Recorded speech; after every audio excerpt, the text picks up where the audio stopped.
Hey everyone, it is Steven Schleicher, and I am just sitting here on a beautiful Friday night. It's nice and warm, sun is going down, got a drink in my hand, and it's just a perfect way to settle into the weekend in my office recording this for you.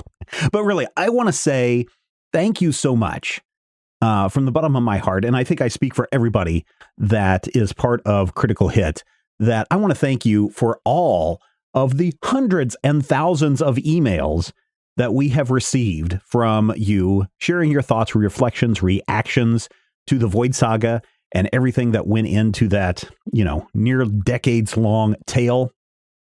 I'm glad so many of you enjoyed that. And I wanted to say thank you for all of that. I also wanted to say thank you for all the positive comments about inspectors. It's a little side thing. We do these occasionally. We'll do these little short things, pop them in there when we have a free moment. And so inspectors was one of those. And we'll have more of those on the way. And maybe some more inspectors. A lot of people really like that one.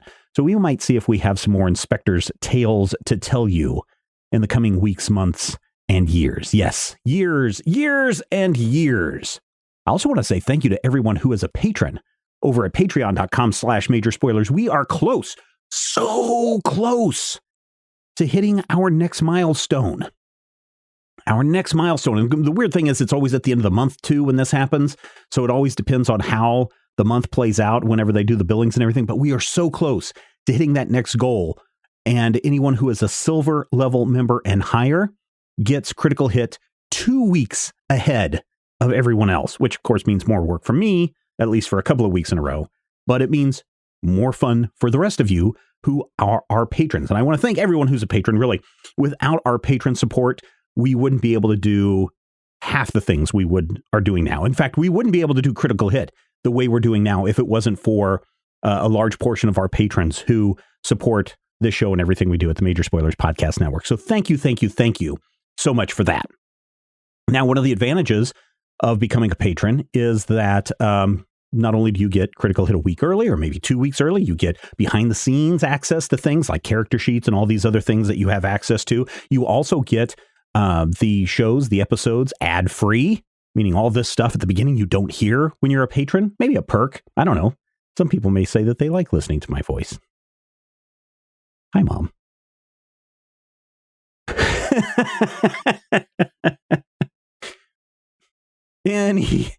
Any ding dang doodly way.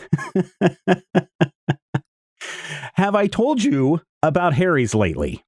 Harry's, they make the sharpest blades ever. Unlike some of those other razor companies, they're not charging you whenever they make a product improvement. I've been using Harry's razors for years. Love these things.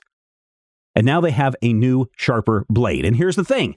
Each blade, still low cost, $2 each. I love the ergonomic handle. I love the way that you've got the blade that's got the trimmer side on it. And for someone that does have a beard, I can still shave and use that trimmer side to get up close and shape my beard very, very nicely. So here's a deal, a special offer for new U.S. customers. You can redeem a trial offer of Harry's new sharper blades by going to harrys.com/ that's right, Critical Hit. harrys.com/Critical Hit. Here's why you should give Harry's a try. In addition to the sharpest shave ever at the same price, Harry's stands by their blades with a 100% quality guarantee at harrys.com. Blades delivered direct to your door on schedule with or without a subscription. You don't have to have a subscription. You could just say, hey, I need a new pack of razors, or I want to get a new handle, or I want to get some of their other stuff like their gels that you can use. I am a big fan lately, and I know this isn't for this particular ad, but I'm a big fan lately of their shower gels and shampoos there. Really, really like that stuff. But we're talking about razors, and you can get the sharpest shave ever at a super great price. And again, we've got an amazing offer for the listeners of this show. For our U.S. customers, you can redeem a Harry's trial set at harrys.com/Critical Hit. You'll get the 5-blade razor that I was talking about, featuring the new sharper blades, that weighted handle, foaming shave gel with aloe, and a travel cover to protect your blade when you're on the go. That deal is for new U.S. customers. Redeem that Harry's trial set at harrys.com/Critical Hit. Redeem that trial offer today. It's such a deal. I think when you're done shaving with a Harry's razor, you're going to say the same thing that I do at the end of every one of these segments where I say, thank you, Harry's, for your support of Critical Hit. Now, this week, we got something new. We got something different. Something maybe a little bit old for some of you. I know everybody's getting really excited. We're jumping this week into Sentinels of the Multiverse, the role-playing game. Now, about these series of shows coming up, these were actually recorded, I want to say well over a year ago. Maybe even, I know it's been well over a year ago. But this was before they had released the full version of the game. So what we're going to be playing is the initial starter set, the starter kit that they released for everyone. And so we're walking through a bunch of these pre-generated games. I know people want to see our take on pre-gen games, and we also wanted to check out the Sentinels of the Multiverse game. This is one that was played over a couple of months, but you're not going to have to wait months and months and months to hear all 6 of the episodes, because we're going to present them to you one right after the other for the next 6 weeks. And then we're on to something new. And then after that, something new after that. After that, something new. Oh, the games and the hits are just going to keep rolling right here at majorspoilers.com and in this episode of Critical Hit.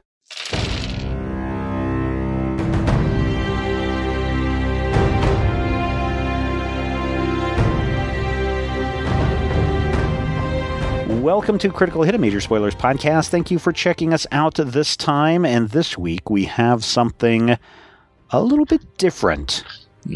Now, Brian. And now for something completely different. Brian has been talking about the Sentinels of the Multiverse RPG game for quite some time, and at the time of this recording, it's not the play test version, but the starter kit. Yeah, the starter kit, like a year or two ago. I don't know. It's been a while. Yeah, it's out, but there's still more coming, right? Yes, there's the actual rule book coming out, hopefully in a couple months. As of this recording. Yes. So keep in mind that as we play through the Sentinels of the Multiverse RPG, or Sentinel Comics RPG, that we're going off of the starter kit. Yes. And we're going to have some fun with this. So this is also a little bit different for this show because very rarely do we play a prepackaged scenario, a prepackaged campaign. But that's what we're going to do, and we're going to see how many of these we can get through. What are there, 6 in this this starter kit? There's 6 adventures, 6 issues, as they do, basically to form a whole trade. There you go. And we're going to start into this and see how this goes. Okay. So what do we need to do? Do we need to introduce our characters, or do you have something that's set up for that, or... I think we can work into that. Okay. So basically what is happening is this does take place shortly after the big event that basically ends the card game Sentinels of the Multiverse called the Oblivion event, in which a singular entity known as Oblivion tried to basically end all realities by smushing them all together. In this event, Megalopolis, the main big city that many of the heroes come from, including the Freedom Five, got pretty darn devastated. Rook City may have got it worse, but Megalopolis is pretty bad. Been pretty destroyed, and there's now a giant tree that's even taller than the tallest skyscrapers that were there, and it's crazy stuff. So the heroes here are basically helping with the cleanup and trying to pitch in, find any survivors in the rubble. Okay. And that's generally what we'll come to with you guys here. All right. So, Stephen, you want to tell us who you're playing? Yes, I am playing Paul Parsons, a.k.a. Legacy, the Superman analog, or the Captain America analog. Superman, Captain America analog kind of mashed together. For those of you that don't know, like I said, you kind of know what his power set is, except that he's more of the encouraging type. In the Sentinels of the Universe card game, he's the one that, while he can punch, he usually, or at least when I play him, I like to use the galvanize feature that lets me empower the rest of the team to do what they need to do to get things done, like give them additional hit points or give them bonuses to their attacks. So I'm interested in seeing how that aspect translates to this game. So my understanding then in the RPG sense, Legacy would be not quite a paladin, but he uses a lot of diplomacy type skills to get people to better themselves. Yeah, he's definitely the leader of the Freedom 5 team. Mm-hmm. We do only got 4 of us, and so we're not going to have the full Freedom 5, considering that someone here is not playing a Freedom 5 member, and it's not even the character you may think. Ooh. But Is it me? that would be you, Matthew. Yeah, way to have to be different. Way to Hey, I go. gave everyone What a the weirdo. opportunity to be different. We could have played with 0 Freedom 5 characters. Yeah. Because, the starter kit, 3/8. yeah, it But I am does playing come with Freedom Unity, 5 character. who is the intern of the Freedom 5, or was the intern. She's now doing her own thing with Revo Corp. But instead, I also included the Daybreak characters, which they released with later modules. So we're fudging the timeline a bit. They don't really come along until later, but nonetheless, we have Matthew's character with us, Rockstar. Yes, this is actually Earth 825, where Yes. Daybreak comes in about, 2 years early? Yes, Rockstar. Woohoo! Rockstar is a 19-year-old bombshell. Megan the Hammer Lee, who wants nothing more than to be a famous rock star. And also, does the thing with the crystal and the punching with the crystals, which is lovely. I just like the idea of being the big guy without being the big guy. Fair enough. So that's kind of nice. Even though Superman is here, it's nice to have somebody. And whenever you have a character, my thing is to go for somebody whose archetype I've never seen before. Mm-hmm. So Rockstar is, kind of the arrogant teenage potty mouth, I think. But also her power set is weird, and she doesn't, it's not something where you're clearly, hey, it's that guy. So here we are with the Rockstar. Yes. You're welcome. And she literally has the power of rock, but not the music, though. She just wants that would be different. Yes. That would be Dazzler, and I didn't want to do that. Not quite. But we do have a few other members of the Freedom 5 here. We got Sam with us. Hi, I am going to be playing Tachyon, aka Dr. Meredith Stinson, who is the Flash. Just definitely just the Flash, but even smarter. Yes. More of a I don't know, the Flash, but also Eobard Thawne, but not evil. Let's go with that. But yeah. So that's what I got. I like playing super scientists. Never played a speedster before, so this should be fun. Yeah, this should be interesting. And finally, we got the last and most reluctant member of the Freedom 5 team with Rob here. Yeah. Are you lukewarm on the whole idea of being in a team? I'd be pretty cold on it, actually. 'Cause I'm playing Ryan Frost, Absolute Zero. Yes. Basically, good guy, Mr. Freeze. On the one hand, props for the punny name guys who created this. On the other hand, For the funny name. What? Yeah. A guy named by the name of Octavian winds up with 8 arms. What are the odds? Yes. exactly. 1 and 8. Yes. Steven, you go to your room and you think about what you've done. Made Rob laugh, so I count that as a win. Well, that right there is the first issue. That's the thing that tells you there's a problem. Actually, the first issue is Justice Comics Volume 1. First appearance of Paul Parsons. Legacy. Yes. So, yeah, as I mentioned, you all are helping with the rebuilding efforts. You guys are also... The Freedom Tower was destroyed. No, we have no headquarters. Yeah, nope. So you are kind of also there helping with the planning of the Freedom Plaza. Okay. And the new project that you guys are planning there. And so what does Legacy do to help out with the...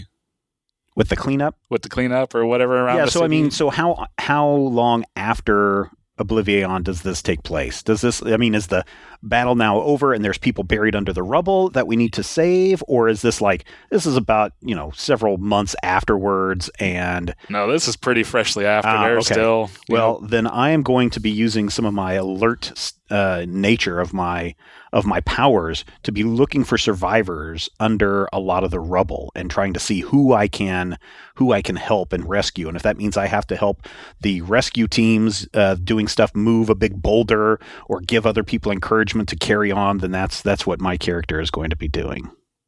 Excellent. And what about you, Rockstar? What brings you to Megalopolis, and what are you doing to help out here?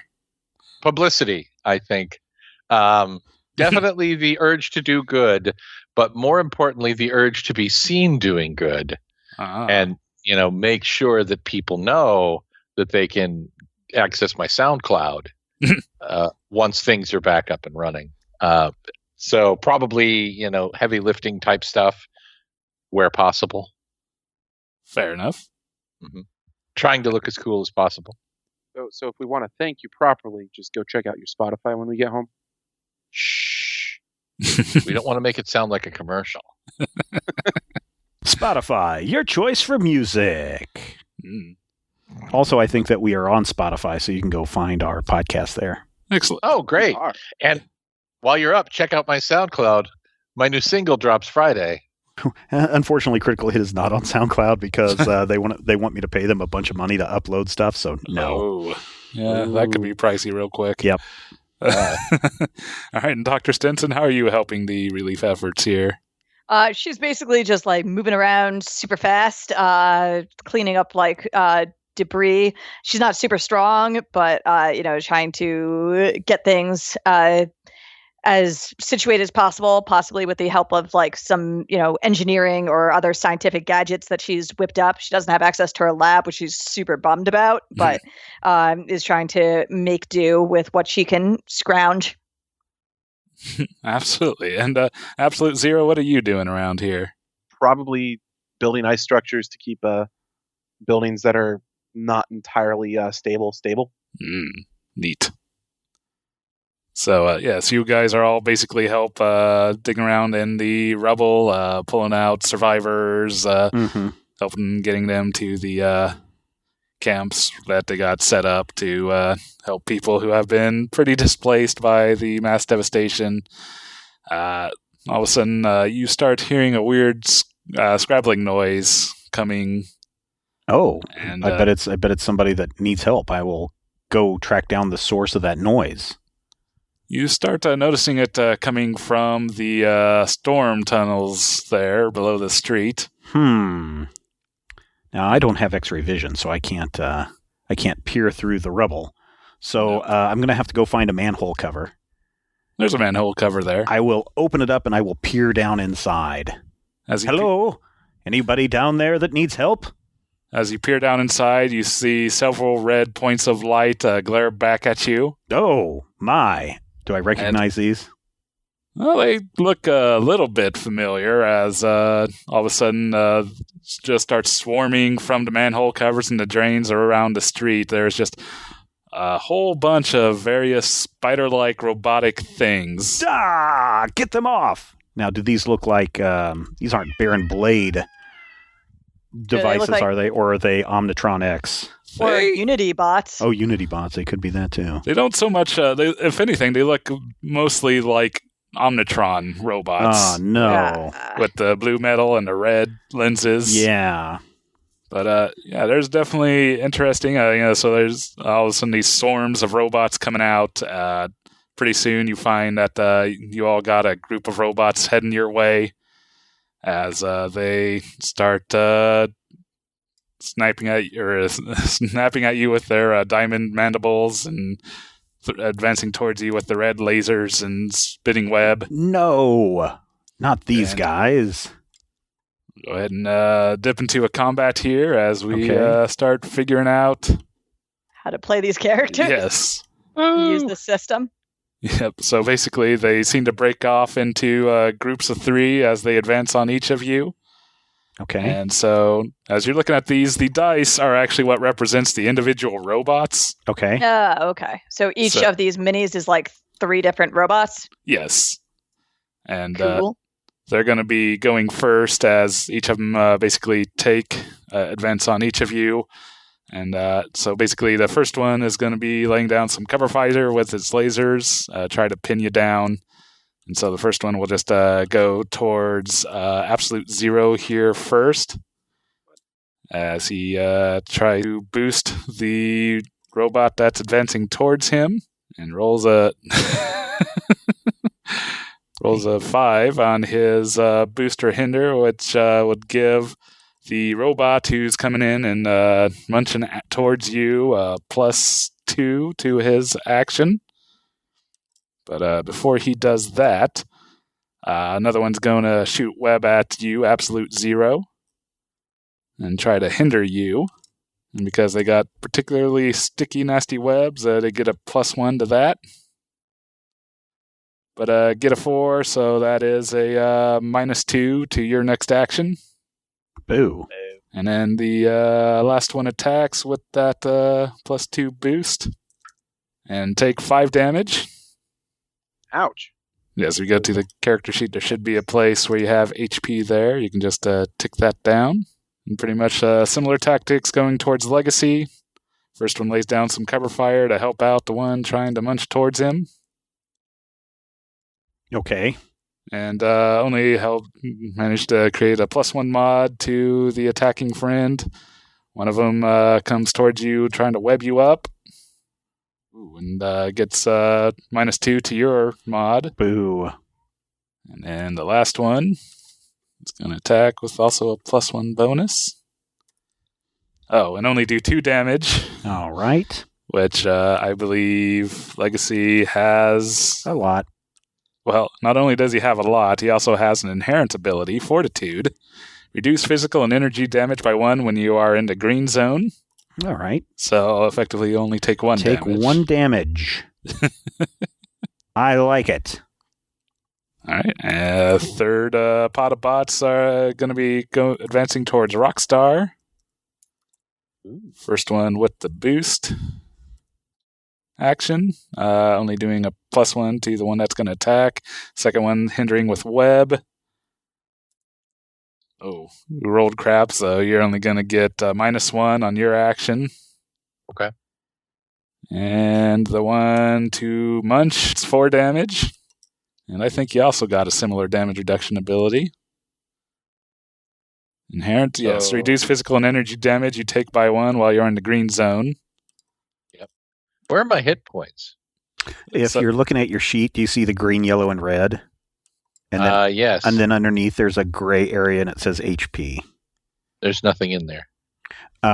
Switch over to your attributes and abilities, and then you should see a current HP, and you should put a current and a max. Yep. Okay. All right, and the last pod swarms towards Dr. Stinson. So I have an ability when I'm in the green that says when a target moves near me, I can attack by rolling my speed die. Does that still apply in like the first round of combat? Absolutely. We'll have that count, but first there are 2 of them that are kind of blasting at you with ranged. Okay. So Ouch. First one's going to be laying covering fire for the one that is advancing. Just a D6, it's die, and only gets a 2, so that'll only be a +1 mod for the one that is attacking. Then the second one lays some webbing to try to hinder, and so you only get a -1 on your action. Okay. Which you can now take that reaction if you want. Now you only get 1 reaction per turn, which refreshes when you take your turn. So this is a pretty good time. Yeah, because it'll take my reaction, then my turn starts. Yeah. Great. So I get to attack by rolling my speed die, which is a D10. Yeah, so I believe you just get that D10, but it'll just be straight damage towards it, but you do have that hindering. -1? Yep. So just roll D10 -1? Yep. So that's a 3. Okay, so with these minions, the ones that are represented by dice, what generally happens is that when they take damage, they will roll their die, which is a D6, and try to use that to beat the amount of damage that's being done. He rolled a 6, so he beat that 3 damage. So what happens is that he steps down a die size. Okay, so he's now D4s. He's now a D4 once I pull that out. So if it would have not beat the damage, then it would have just been taken out completely. But the minions, they get stepped down. And so now it's only a D4, and so that means it's going to try to bite at you with that D4, still getting a +1 from the earlier boost that it got from its comrade laying the cover fire. And do 3 damage to you. Okay. And with that, I'm going to pass off the turn. Basically, this system uses what some in the gaming community call a popcorn initiative system, where whoever takes a turn at the end of their turn, they choose who goes next out of the people or characters that have not gone yet. Okay. And so, as the one who went first, I'm going to declare that Legacy gets to go next, being the one who was checking out the disturbance. Oh yeah, this is all me. So at some point, so let's explain to our listeners how the game operates. We have powers, qualities, and abilities, right? Yes. And what do we use in each of our turns? As your character, let me find it here on my page. Boop, boop, boop, boop. Well, generally what you can do is you also got a status where basically, depending upon your health, you're in either a green, yellow, or red status or out, which gives it the system name of Gyro. Okay. Green, yellow, red, out, GYRO. Okay. Right. So you haven't really taken a lot of damage, so you're still very well in the green. Sure. So you will use your green die in your action pool. And depending on what you decide to do, you also choose a die from your powers and choose a die from your qualities. Okay. And you're going to roll those 3. Mm-hmm. On most standard actions, you choose the middle one. And you can basically do any of these standard actions: attack, boost, hinder, defend, or overcome. Right. And so depending on what you do, you also have abilities that can change other options, such as applying that mid die to multiple targets, or being able to use your highest die in an action, or use your minimum die for other effects or additional effects. All right. So what I was hoping to do was I really was going to... So how many of these do we get to use at once? I mean, so when it comes to a basic action, can I attack, but then also use one of my abilities? No, generally you have to choose to either use an ability or a basic action. Okay. There is also inherent and reactions, as Sam used. Inherent ones are just always on, so you might just make sure that none of those apply, but otherwise you just choose which action you want to do, either from the basic actions or from your character sheet's abilities. Okay. You are generally limited to whatever ones you're currently in the status of, so currently your green abilities. Green. Yeah. So I think I just want to attack one of these guys. And so to do that, I'm going to roll a green die plus my power, right? So that would be like strength. And then the quality that I would want to use would be close combat, right? So I would roll a D6, a D10, and a D8. And then minus the Omnibots -2 that I had on here, right? Yes. So it rolled, I got a 3. Yeah, so you got an 8, a 5, and a 5, which makes your mid die a 5. So with the -2 mod, you got a 3. So you did 3 damage to one of these spider bots. Is there any particular one you're attacking? The ugly one. The ugly one. All right. Well, it's going to see if it saves or not. It is intimidated by my presence. And it does not save, so you just completely smash one of the spider bots. Wow. Okay. So the 6 does not represent their hit points. Well, it kind of does. They roll whatever that die is, and if it rolls over what the amount of damage that they take, then they only step down a die size. Okay. If they roll under, then they get smashed. Oh, okay. All right. So this isn't as scary as I thought it was going to be. Nope. This should be fairly easy. It's just supposed to be a bit of a rush at first, and then I think you guys will make pretty quick work of them from there. Okay. But so yeah, that leaves 2 of them still on you, firing at you. So you, since you're not taking your turn, you get to choose who goes next here. I think I want to see how this young upstart from the future does in combat. So I will allow Matthew's character to go next. So one real quick question. Does the penalty now go away? Yes. Okay. Yeah, it's not persistent or exclusive, so it falls off once it is applied. All right, cool. Thank you. All right. So I have a -1 penalty. Mm-hmm. I have a laser sewer spider that has attacked me. Mm-hmm. I have shrugged off its attack. So do I have to use one of my named abilities, or can I just kind of wing it? Or you don't have to use a named ability. You can just use a basic action. There is also the options of taking a minor or major twist to either do some other weird things or try some other abilities, or to take a yellow or red ability from your sheet as well. Well, I do actually have an ability that says that I can overcome using brute force, using my max die, and each of my allies would then gain a hero point. This sounds like a thing that we want. I mean, generally you do want hero points. However, overcome actions are more for more nebulous obstacles, things that aren't like something that's hindering you, not something you just directly punch, or basically something that doesn't necessarily have hit points, so to speak. All right. So I can attack using strength. You can attack using strength. Yep. I will punch it. Actually, no. I'm going to kick it really, really hard. Okay. With my incredibly stylish emerald green shoe.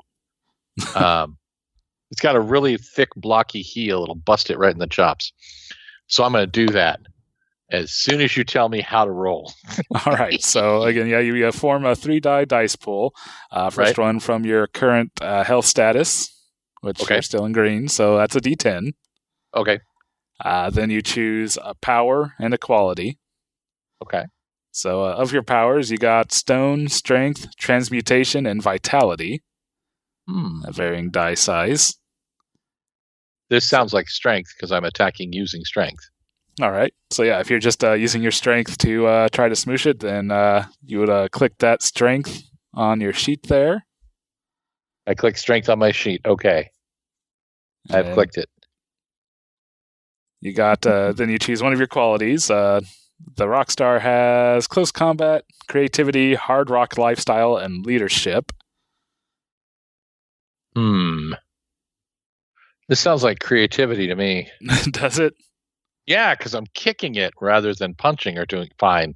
Hard rock lifestyle. Yeah, it sounds like this is I'd allow a hard rock lifestyle. I mean, it's the same thing as your close combat anyways, so click that. All right, so I click. And so then if you click go back to the top of the sheet and click the basic action, do you got your penalty? Well, I guess it'll ask you for a mod. Basic action. Mod is -1. All right. How do I put a negative in there?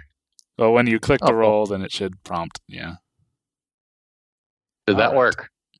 It worked. You rolled 3, 4, and 7, so your mid die is a 4, so -1 is 3. Okay. So, and again, that will roll to save. Okay. And if it meets it, does that have to roll over? Yes, it does. Does it now? I believe so. Actually, no. I believe that it has to beat my number to win. Otherwise, I win. We'll see. I think you might be right, but I'm just checking here. It just sounds like bluffing on my part, doesn't it? It's higher than the minion's result. Then the minion's removed. Roll over like the punk it is. Okay, so no, it actually makes it. So it'll just go down to a D4. I kicked it right in its laser eye. Now, that particular power, the attack using strength, my wicked solo power, indicates that the target of this attack must attack against me next turn if possible. Okay. I'm not saying that it's marked or anything. I'm just saying that this seems to be a similar mechanic to the marks that we have. All right. So I have rushed up. I've kicked it really hard. Yep. Sounds like you done that. So now you pass off your turn to who you want to go next. Well, clearly at this point, when it comes down to speed or ice, the Flash always beats Captain Cold. So I'm going to say the fastest woman alive is up next. Nice. So I'd like to use my Hypersonic Assault which lets me attack multiple targets using finesse. Yes. Now this is an interesting power because I believe it says you can basically attack anything you can reach by foot. Does it say that? Or is that a different? There's not much description of that other than it just says multiple all targets. It says is attack multiple targets using finesse, use their min die, hinder each target with your mid die. Okay. Okay. That's not the multiple there's targets. No all right. Clear flavor text there on like how you determined. Yeah, there's no clarifying on what multiple targets means. Like, is it 2 or so 4? The way I'm going to do, especially given this fight that's largely supposed to be kind of an introduction to the mechanics, I'm going to say that you could basically fight any, do that against any particular pod. Okay, cool. Can I just hit all the ones in my pod then? Yes, you can do that. Great. So she'll just zip around in circles around them, doing like the whirlwind flash speed punch and saying, "Stupid Omnitron bots, you shouldn't be here. We're busy cleaning up the debris. We've got bigger problems than you guys." All right. All right. So I roll my finesse, which is 8. And I use my, I guess my power would be speed. So that's a 10. Mm-hmm. And then my min die, is that a D6? Well, it's whatever rolls up the minimum. What does that mean? Like, got it. So you have, when you roll, you sort it by lowest to highest, and you got a min, a medium, and a max die. Got it. All right, so I'm rolling a D6 because I'm in green, and then 8 for finesse for the quality, and then 10 for the speed for power? Yes. Okay, great. You got a medium die of 3, max of 8, minimum of 2. And so you're attacking with the normal medium? I'm actually using my min die because I'm attacking with multiple things, but I'm hindering each target with my mid die.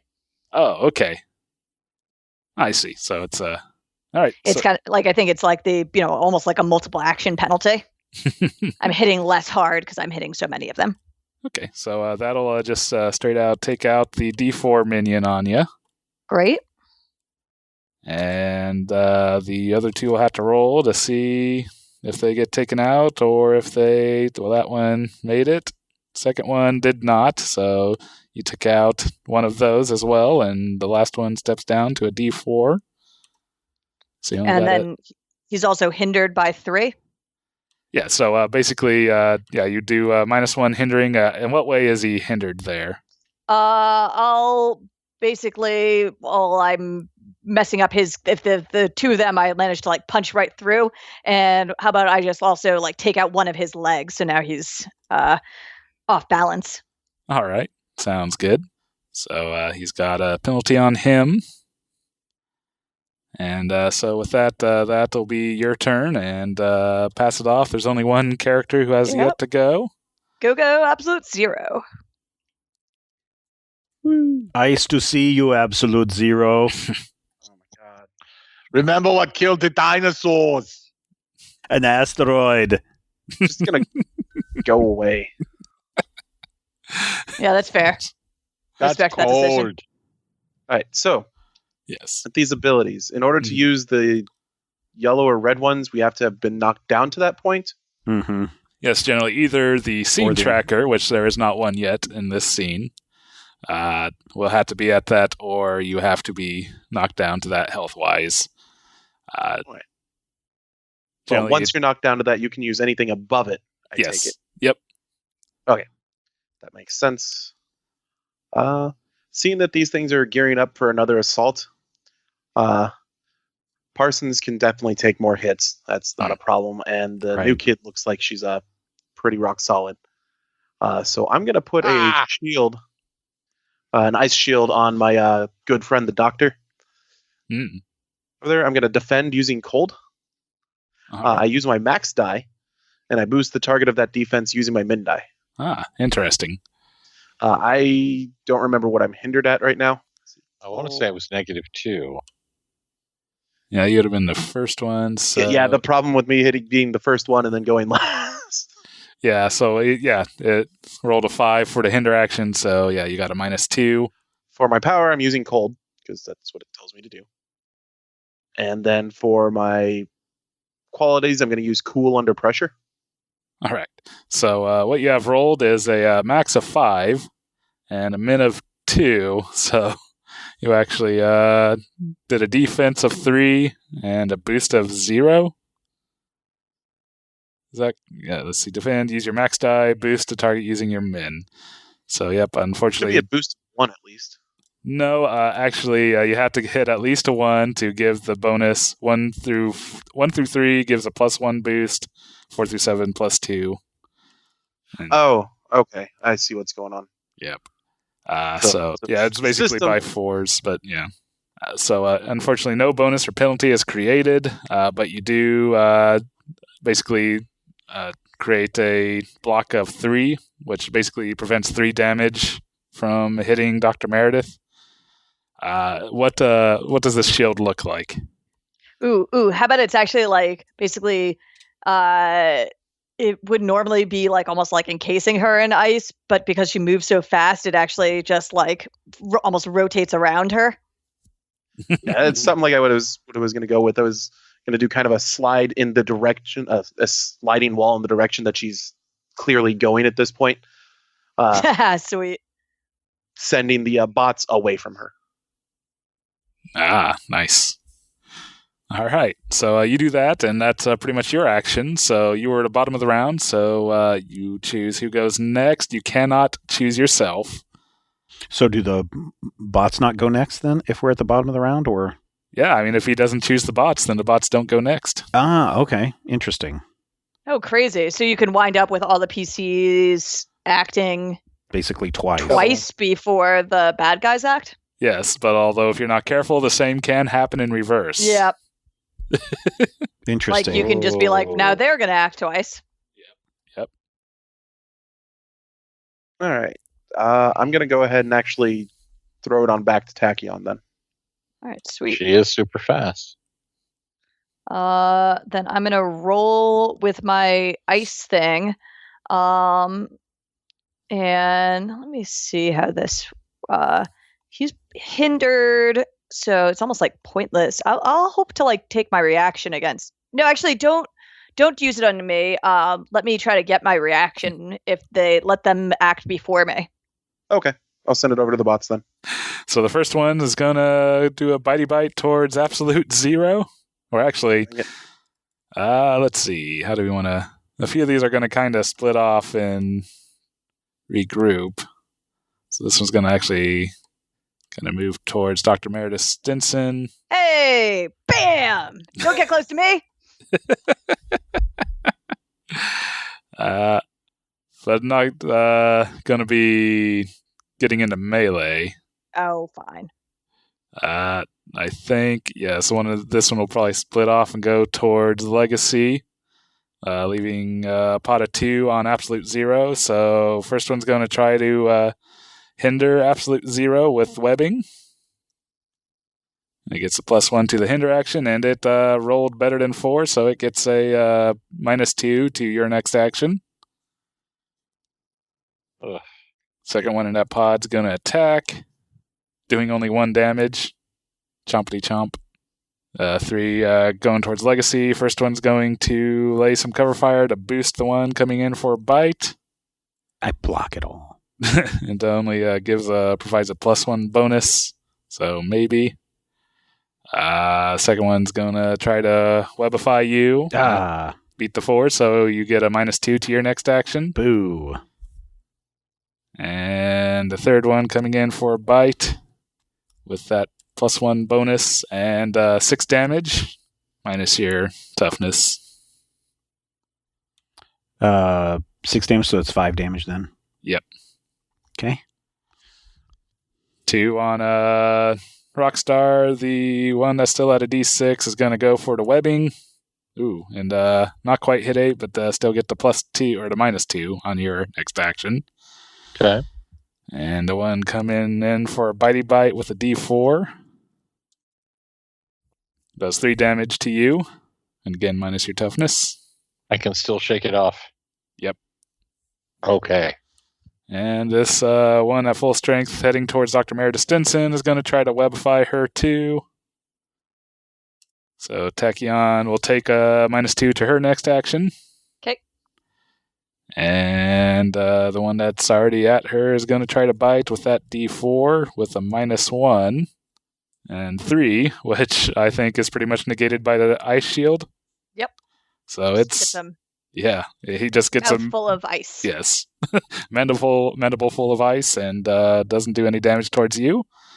And you were right, by the way, that my power does read I can attack anyone on foot. It just they're not listed in the same place. Weirdly enough, there's like a second block of text, but whatever. I was warming up. Which, I mean, where can she not reach on foot? Yeah, That's seriously. a bit of an issue, I think. So I think we might be a little bit less lenient when determining what you can hit. Yeah, that's fair. So with that, spiders are pretty much done. I think with that, Dr. Meredith Stinson is a pretty fast person, so I think I'll give her the option to go next. Well, I still didn't get to use my reaction, so that kind of backfired, but that's okay. Yeah, it's okay.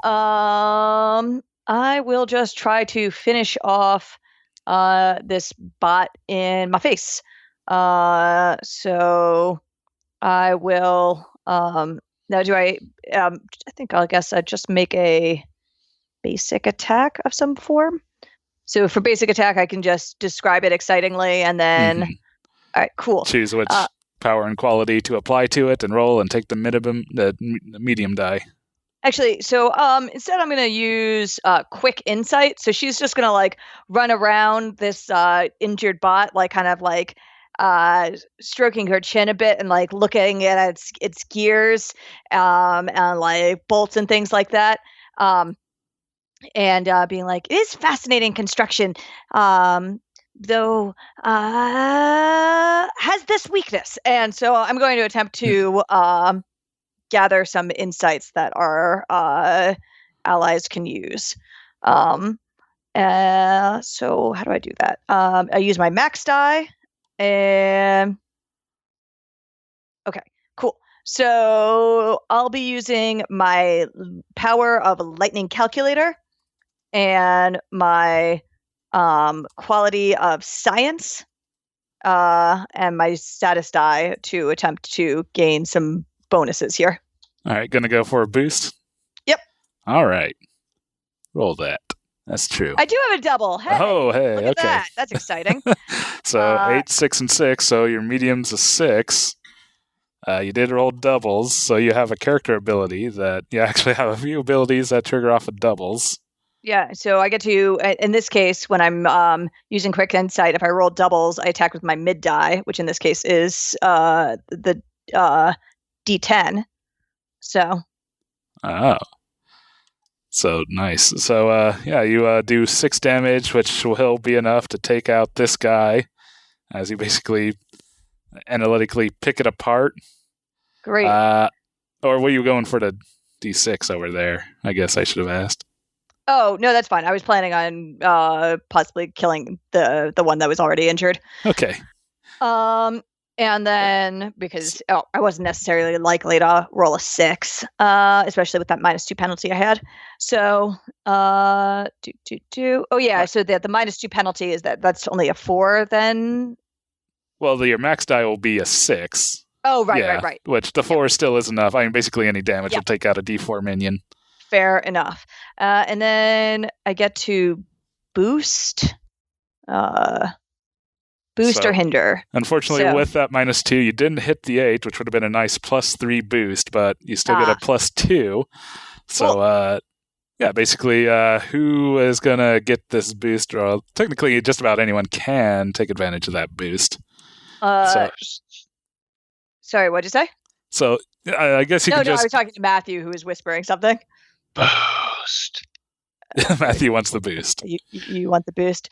No, I'm just saying boost. I think you could put it on any female character that's not you. And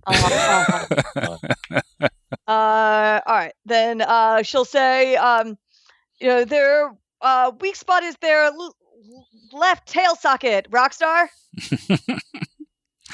Cool.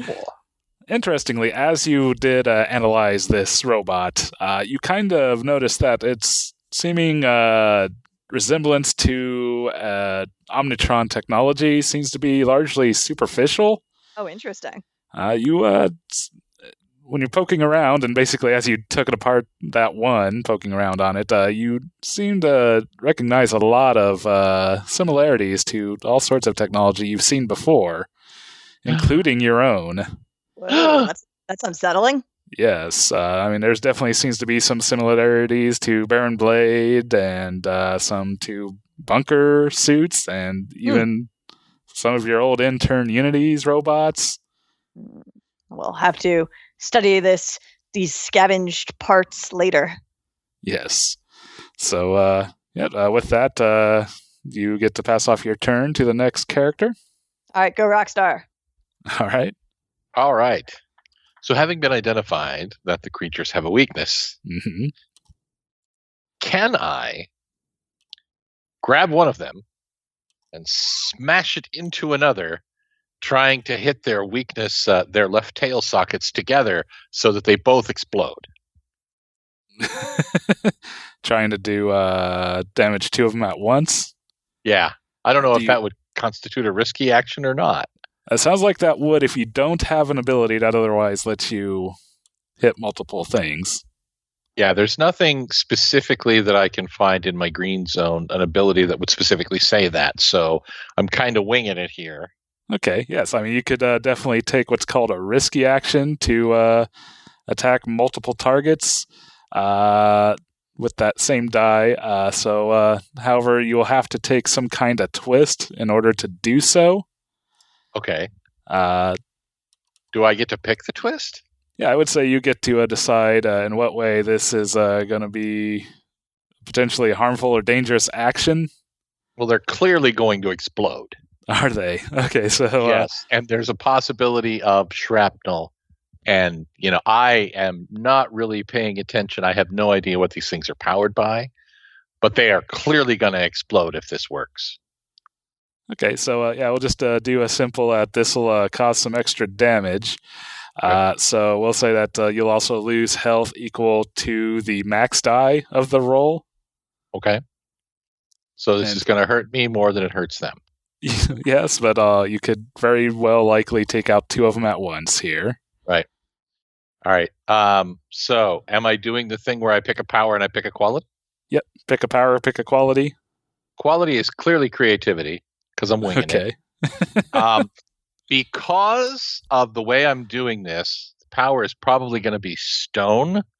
Because as she attacks, her fists, which are normally covered with fingerless leather gloves and fishnets that go up to her elbows, are actually going to be encased in the crystalline stones that give her the Rockstar power.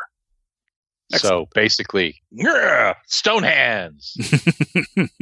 And then, so I got that. What else do I got? What do I need? There's a third thing I need, isn't there?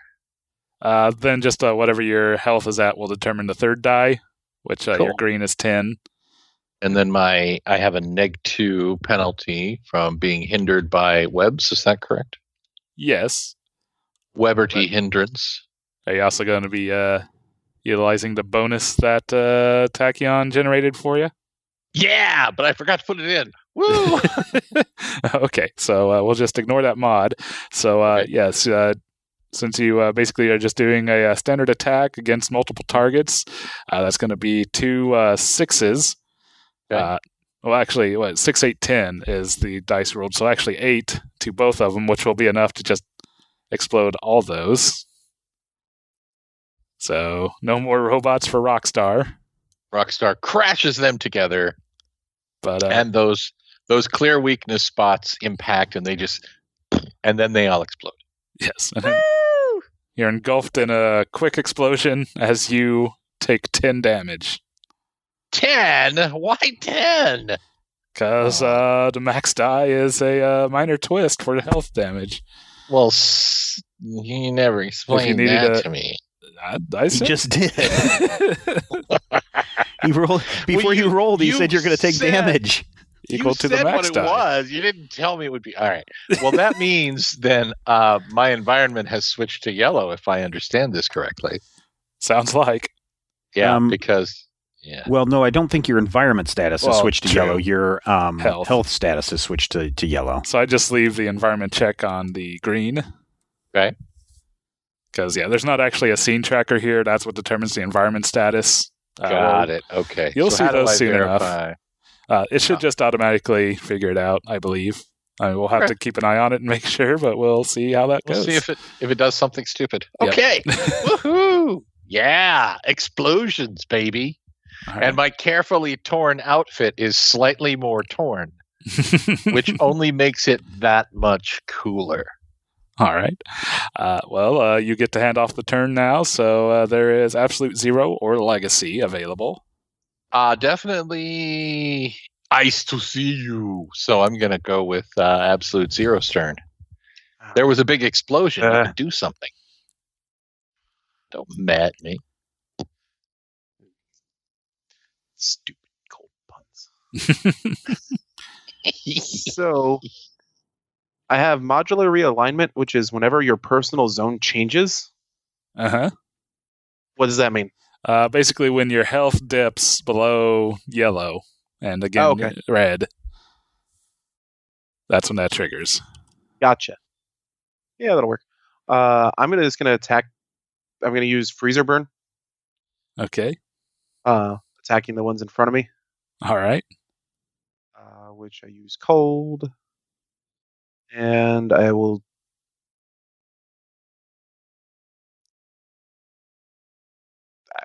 Actually, I won't be attacking the ones directly in front of me. There's the one that's gnawing on my face, or on my suit now. I'm going to be shooting the one that's trying to hinder me. Okay. With ranged combat. Pew, pew, pew. All right. So you back out and blast away with your ice beams. Take a step back and shoot icicles. Open the apertures in your gauntlet hands. Yarp. So it goes pew pew. Click on the basic action. Do I have a modifier currently? You should have a -2. Ugh. Yeah. They rolled good on that, but not so much on the damage. I gotta be like this, Brian. Force me to roll like you. Hey, exactly like him. It's a 1. Ow. Okay. Well, with the -2, it's a 1. So you were just doing damage? How did that read? Freezer burn. It is. And then you take cold damage equal to your minimum die. Which, attack using cold. Take cold damage equal to your min die. Which would also be a 1. You rolled a 3, a 3, and a 4 with -2 penalties. So I take 1 cold. All right. Which means I am yellow. Nice. So you're taking damage from your own powers? It's what I do. Yes. Yeah. Basically that's because whole deal. In order for him to blast cold, he's basically exposing himself to the warm air, which burns him. Got it. It's so emo. Yes. Great. So my personal zone just changed. So I can boost using cold. All right. And again, I think just as this reaction, you just roll the cold die. Again, I'm not sure if you're supposed to roll the full thing or not on these reactions. I say yes. What's the worst that could happen? Well, I mean, it potentially throws off balance. The balance, yeah. Because if one of them is a D8 and you're only supposed to be rolling a D10. Yeah, so I think maybe just roll that cold. 7. 7. All right, so a 7 did not quite hit the 8, but that is a +2 boost. So what kind of thing do you do with your ice to make that +2 boost there? Is that a boost to whomever?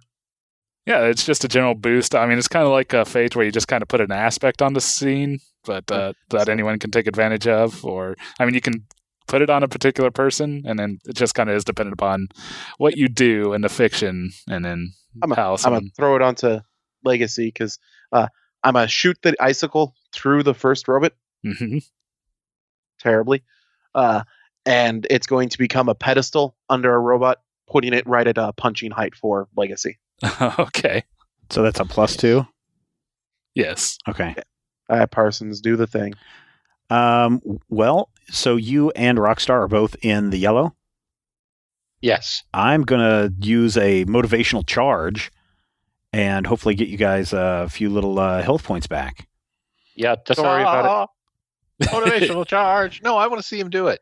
Well, I mean, I can try. So it says attack using leadership, but again, I have to apparently use all the dice because it says anyone in the yellow or red zone recover health equal to their min die. So I'm also going to use strength, and I've got a -2 penalty and a +2 bonus. So I'm going to roll those dice, and no mods, 0. So I get a 4. All right. So first of all, does that hit any one of these little stupid Omnitron spiders that shouldn't be here? Spidertrons. So you're doing a motivational charge? All nearby ally? Okay. Equal to your min die. So that was a 3. So you're just attacking one of those robots? Oh, well, you do got a +2 bonus that he... Well, but I had a -2 bonus because one of those things attacked me, so it ended up being 0. Yeah. Well, so we'll see if it saves. If I tell it to roll. Well, it does not. So you just smoosh it on this ice pedestal. Nice. And then you guys can, both Rockstar and Mr. Tasty Freeze can recover 3 hit points if you like. Ooh. Oh. I choose My personal zone changed. I mean, I suppose it did. All right. What do you want from me? He's just trying to help. I did 1 damage to myself, which dropped me down. Mm-hmm. So gaining 3 means I'm going to go back up. I think this is going to be a common thing with the absolute zero. Absolutely. I mean, fair enough. I mean, at least it's not like the card game where unless you have like the right 3 things in play, you do nothing except for stare at everyone balefully. Yep. I mean, and this is an inherent thing, not a reaction thing. So he can just do it whenever. So I think, yes, at least for this power, we're definitely going to say you just get that 1 die. So pieces of his armor fall off, but it glued them back together. Aha! My armor's not falling apart right now. So you generate a +3 bonus there. All right, and that can just go to whoever happens to be going next. Yeah, what are you doing with it? Like again, you typically create some kind of weird ice structure that helps in some way. So I took that ice structure that I created, got destroyed during the motivational charge. Mm-hmm. And as it comes in, I'm just pulling all of the ice in underneath of everything, tripping it all up. Ooh. As I pull the cold back into me. Okay, neat. So you do your weird absorption powers and suck the cold back in, or basically change the ambient heat around because he does weird stuff like that. Right. Yep, that's what I do. Question. In other games that we play, there are certain abilities or encounter powers that are only able to be used once. Yes. Does this game have that? Well, I mean, reactions can only be used once per each of your turns. Right, but I mean, once I've used motivational charge, I could use it again next time. You can just keep spamming that move if you want. All right. That works for me. I actually like this because this is the first game I've ever played that actually feels like it's emulating real comic book storytelling without worrying about turn orders and back and forths. And you can't go now. We'll see what happens when we get into a more complex fight. But no, those are going to be bad and awful. But right now, I love it. For now, I think I'm going to throw it back to Tachyon to see if she can wipe out the rest of the spiders swarming her, and then maybe Rockstar and Tachyon will move up and help us. Well, she's only got one nearby. Yeah, but as we just discussed, I can maybe do a hypersonic assault. Heck yeah. So, would it be cool if I basically just rush punched through the one that's nearby me, and then into the 2 that are closer to Legacy? Yeah, it would. Yeah, we'll say that can happen. Sweet. And I currently don't have anything bad on me, so I will just roll speed, finesse, and my status die. All right. Plus 3 did I give? Yes. You also got a... Oh, yeah, sweet. The crazy +3 as they're all tripping up over ice, skittering about. And that's until the end of his next turn? Well, no, that's just just a whoever takes advantage of it Okay. next. All right. Oh, wait, sorry, I didn't add the +3. Well, that's all right. Oh, well, a little unfortunate on the roll, but with the +3, that will be a 5. Cool. And so we'll have each of these save. There's one. Oh, that one did. One of them did. Another one did. And that one did not. So one of them dies, is smooshed, and the other 2 become D4s. Cool. God darn it. You've grouped them together again, Brian. Yes, No, they're attacking her. Right. And then the power also, I'm actually attacking with my min die, but none of that would have affected anything because I rolled 6, 6, and 1. Exactly. But I hinder with my mid die, so I don't know if it requires a separate save or if you want to just use the ones you already rolled. So one of those would hinder. So I mean that'd just be. So how are you hindering here? Basically, I'm just as I'm like punching, I'm just showering them with like a series of like sparks and debris from all the other robots to mess up their circuitry a bit. Interesting. You do that with the mid die, so with that 2. Yes. And so just a -1. All right. Were one of those destroyed, Brian? Oh yes, one of them were. Okay. I got a little happy putting D4s on the board. It happens. It's a new game. We'll get used to it. And so Tachyon went. Everyone else is available, including Spiderbots. Who is it going to be? I will send it to Legacy since he's got the position. Oh, all right. Okay. I don't have anything that attacks multiples at this point. So I'm just going to punch one of these guys. All right. Using my strength and my I'm gonna be again with the close combat. And you don't even got the eye beams because that's your daughter. I know, right? Oh, speaking of my daughter, I haven't checked in with her. Oh no! So yes, I will do close combat. What's her code name now? And my strength.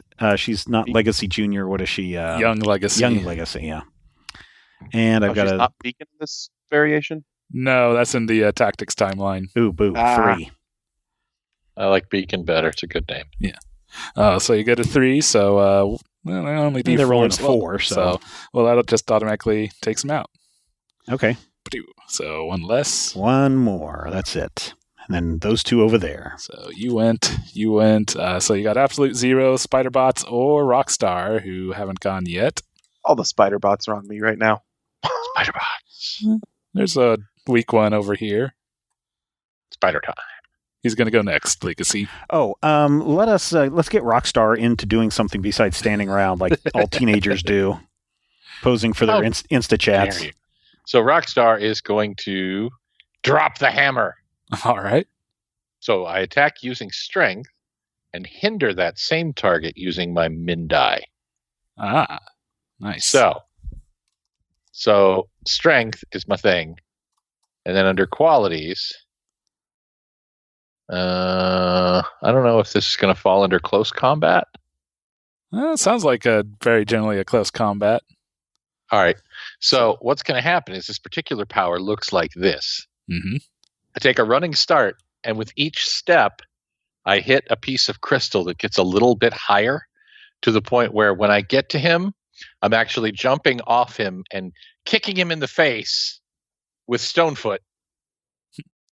And that will also leave him, with a piece of crystal hindering him in his face. So Rockstar's just Gem, right? Like no. Well, actually, I'm not saying that I'm playing her a little bit like Tara Markov, but I'm not saying that I'm playing her a little bit like Tara Markov. She really does feel like kind of a punchy face character with special flavor. Are you sure she's not Dazzler? I'm sure she's not Dazzler. She doesn't Dazzler have any sort of light pew, pew, powers. pew. Oh, okay.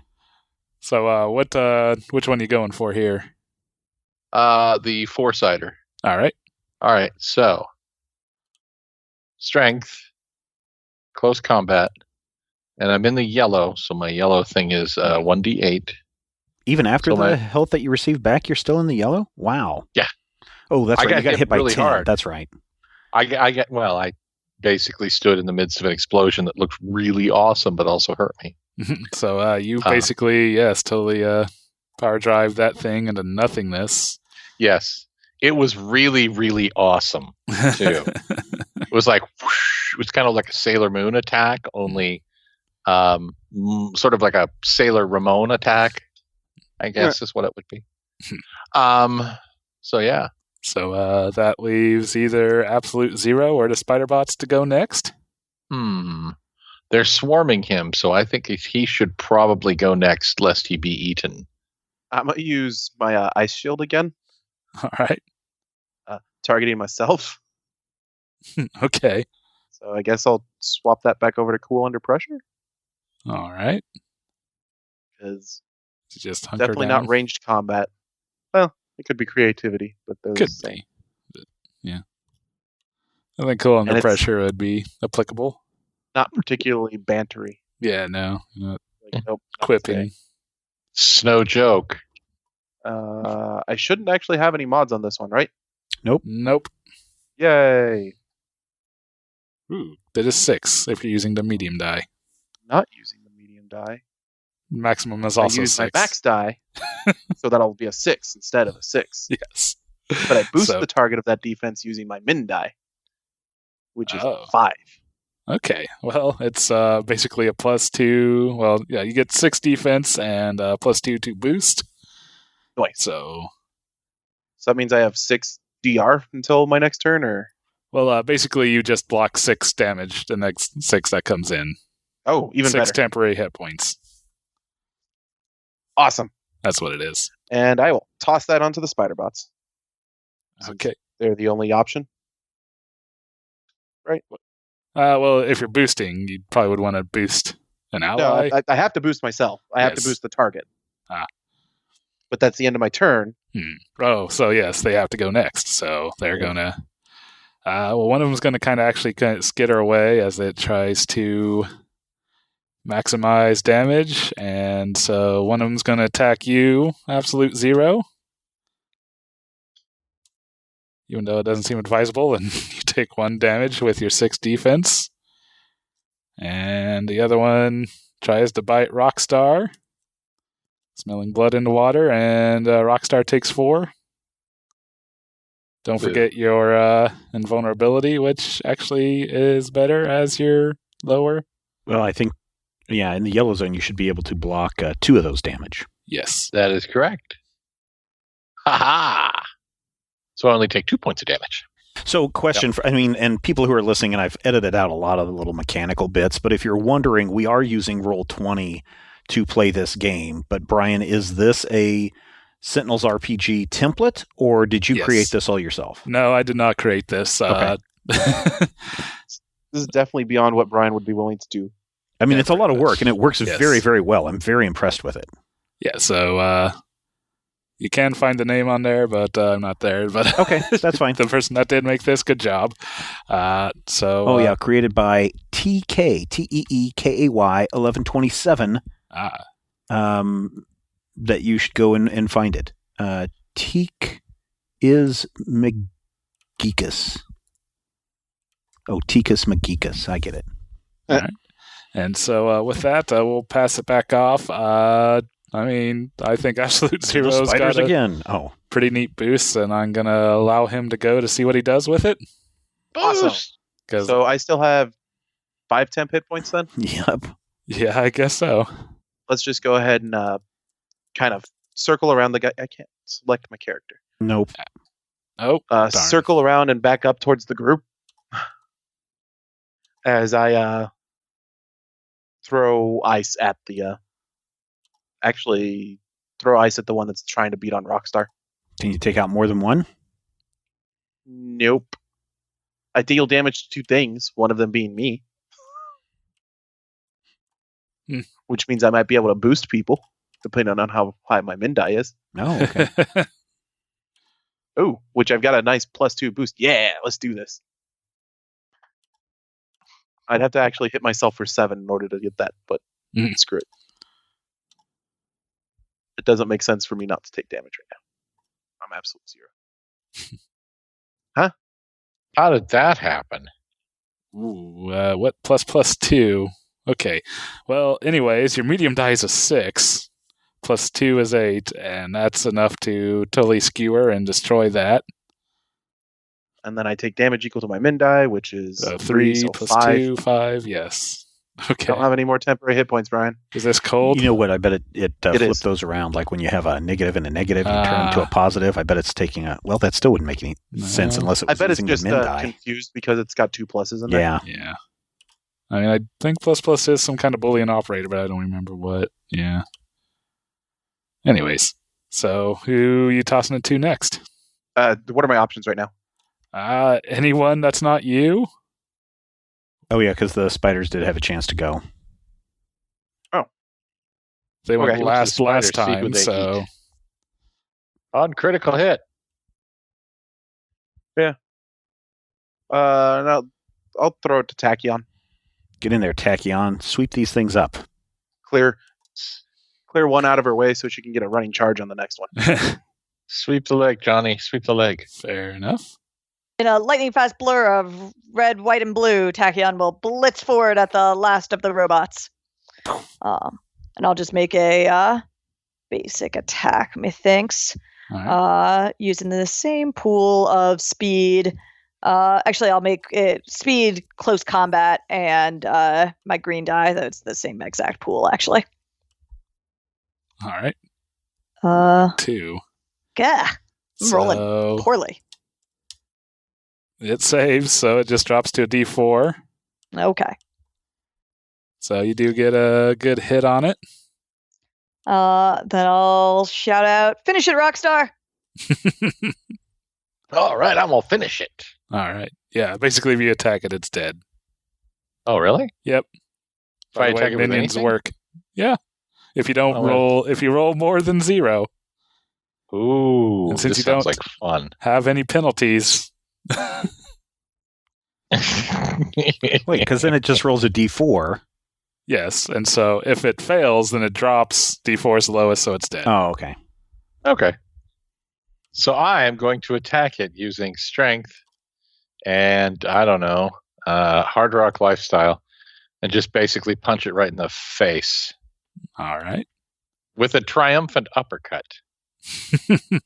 And you send bolts and debris flying as it shatters. Kaboosh. All right. Explodes. I can't believe Omnitron would have these creatures still running around. Actually, I don't think they're an Omnitrons. They seem to be an amalgam of several forms of technology. I need, if only I still had my lab, to do some further analysis. But I don't think, I think it's someone else who's put these together. This bears further investigation. Well, I assume the lab was part of Freedom Tower. Yes, which was also where Absolute Zero lived, so that brings an interesting question. Yeah, where do you live now? Perhaps the sewers. Maybe we should investigate where these things came from. Indeed. All right. I'm going to rip open the nearest sewer entrance. As you rip open the nearest sewer entrance, or manhole cover, as they are known. I'm not from the highfalutin city, man. You're from Rook City. Rook City suburbs. Like a kid. Rook City's a dump. Yes. Hey. Well, she's from the suburbs. It's not the same. If you say so. I think she is. Like 3 or 4 Daybreak are from suburbs. Yeah. So well, one of them's actually from Rook City, head on, but headlong. Anyways, so yeah, as you start to rip open that, all of a sudden, you Freedom 5 members suddenly hear something over your ear comms. You get a urgent cry out. This is a Argent Adept. Something's happening at Akash Flora. Robots are attacking. Someone needs to... And then it cuts off. Oh, no. Drat, the sewers will have to wait. We'll have to go and help. Away! Huh? I grab Rockstar by her collar. Hey! And carry her. Hey! Watch the leather. So you guys rush off to Akash Flora, which is the giant tree that the former evil nature spirit Akash Buddha, who eventually became the hero Akash Treya, and Akash Thriya. Okay, and then turned into a giant tree during the Oblivion fight, and to save everyone. As you get there, you see that there's a pretty nasty big assortment of robots. There seems to be a whole host of them just crawling up and down the side of the Akash Flora tree, seem to be cutting in and biting into it. There's several others just skittering and wandering around the area, kind of patrolling. You see that there's quite a few of them that have taken up some strategic positions and webbed themselves into some tough armor using their polymer synthetic webs. And there seems to be an exceptionally large spider robot who seems to be laying what seems to be eggs that hatch into even more robots that skitter off to either join those patrolling or those carving into the tree itself. We can't let them destroy that tree. Are there other heroes around? No, you don't see anyone. Oh, man. You don't see Argent Adept, who sent a distress call. That's not good. And so you find yourself facing a large horde and looking at a big tree here. Everyone seeing that? Yep. So we've got some armored spiders. We've got some webbed human shields. Oh, no. Yes. Also, in the trees and hanging from the branches and various nearby buildings, there seem to be humans that have been webbed up by the spider bots, providing obstruction and cover as they cut into the tree. And so if you do try to attack or hinder those robots carving into the tree, you're going to be hindered by those civilians getting in the way. They seem to be unconscious, but otherwise unharmed, but unconscious, but just webbed up in the trees. Yes? Ryan, I forgot to do something at the end of last round. Is it too late to do it? What was you wanting to do? I have a power that when I eliminate a minion with an attack using close combat, I can recover health equal to my min die. Sure, you can take advantage of that. I totally did that at the end of last round, right, you guys. So that was three points. Yeah. Was your min die? Yep. So heal 3. Cool. I heal 3. Yep. And I so think what kind I'm of back action would we need to take to rescue these webbed people? I have this ability called Principle of the Hero. Overcome in a situation in which innocent people are in immediate danger. Use your max die. You and each of your allies gains a hero point. Yes, you would need to do an overcome. That is the kind of thing that overcome would do here. And so, yes, if you do want to try to save people from the tree, you'd describe a fitting action to get them down and out and roll and see if you roll well enough to do so. Okay. So is that -2 going to apply to all of the spider bots? No, just those ones that are cutting into the tree. Which one are those? The Yeah, armored snipers or? Well, they're not an actual minion on the board. Okay. They are just another thing that, in order to try to hinder or get into their way, you'll have to be also using overcome actions. Okay. Got it. Now, we didn't recover any hit points from in between times because we just flew off, right? Yes. Okay. Basically, is this could be bad. If someone's in bad condition, actually, RevoCorp does have some aid tents that if you want to sit out around, you do have the option of healing back up to full. I'm not ready to do that yet. It's basically that you have to do that before coming in. Oh, okay. So if you basically, you can do that before basically coming onto the scene if need be. I don't know if Rockstar is in bad enough condition where she wants to take that opportunity.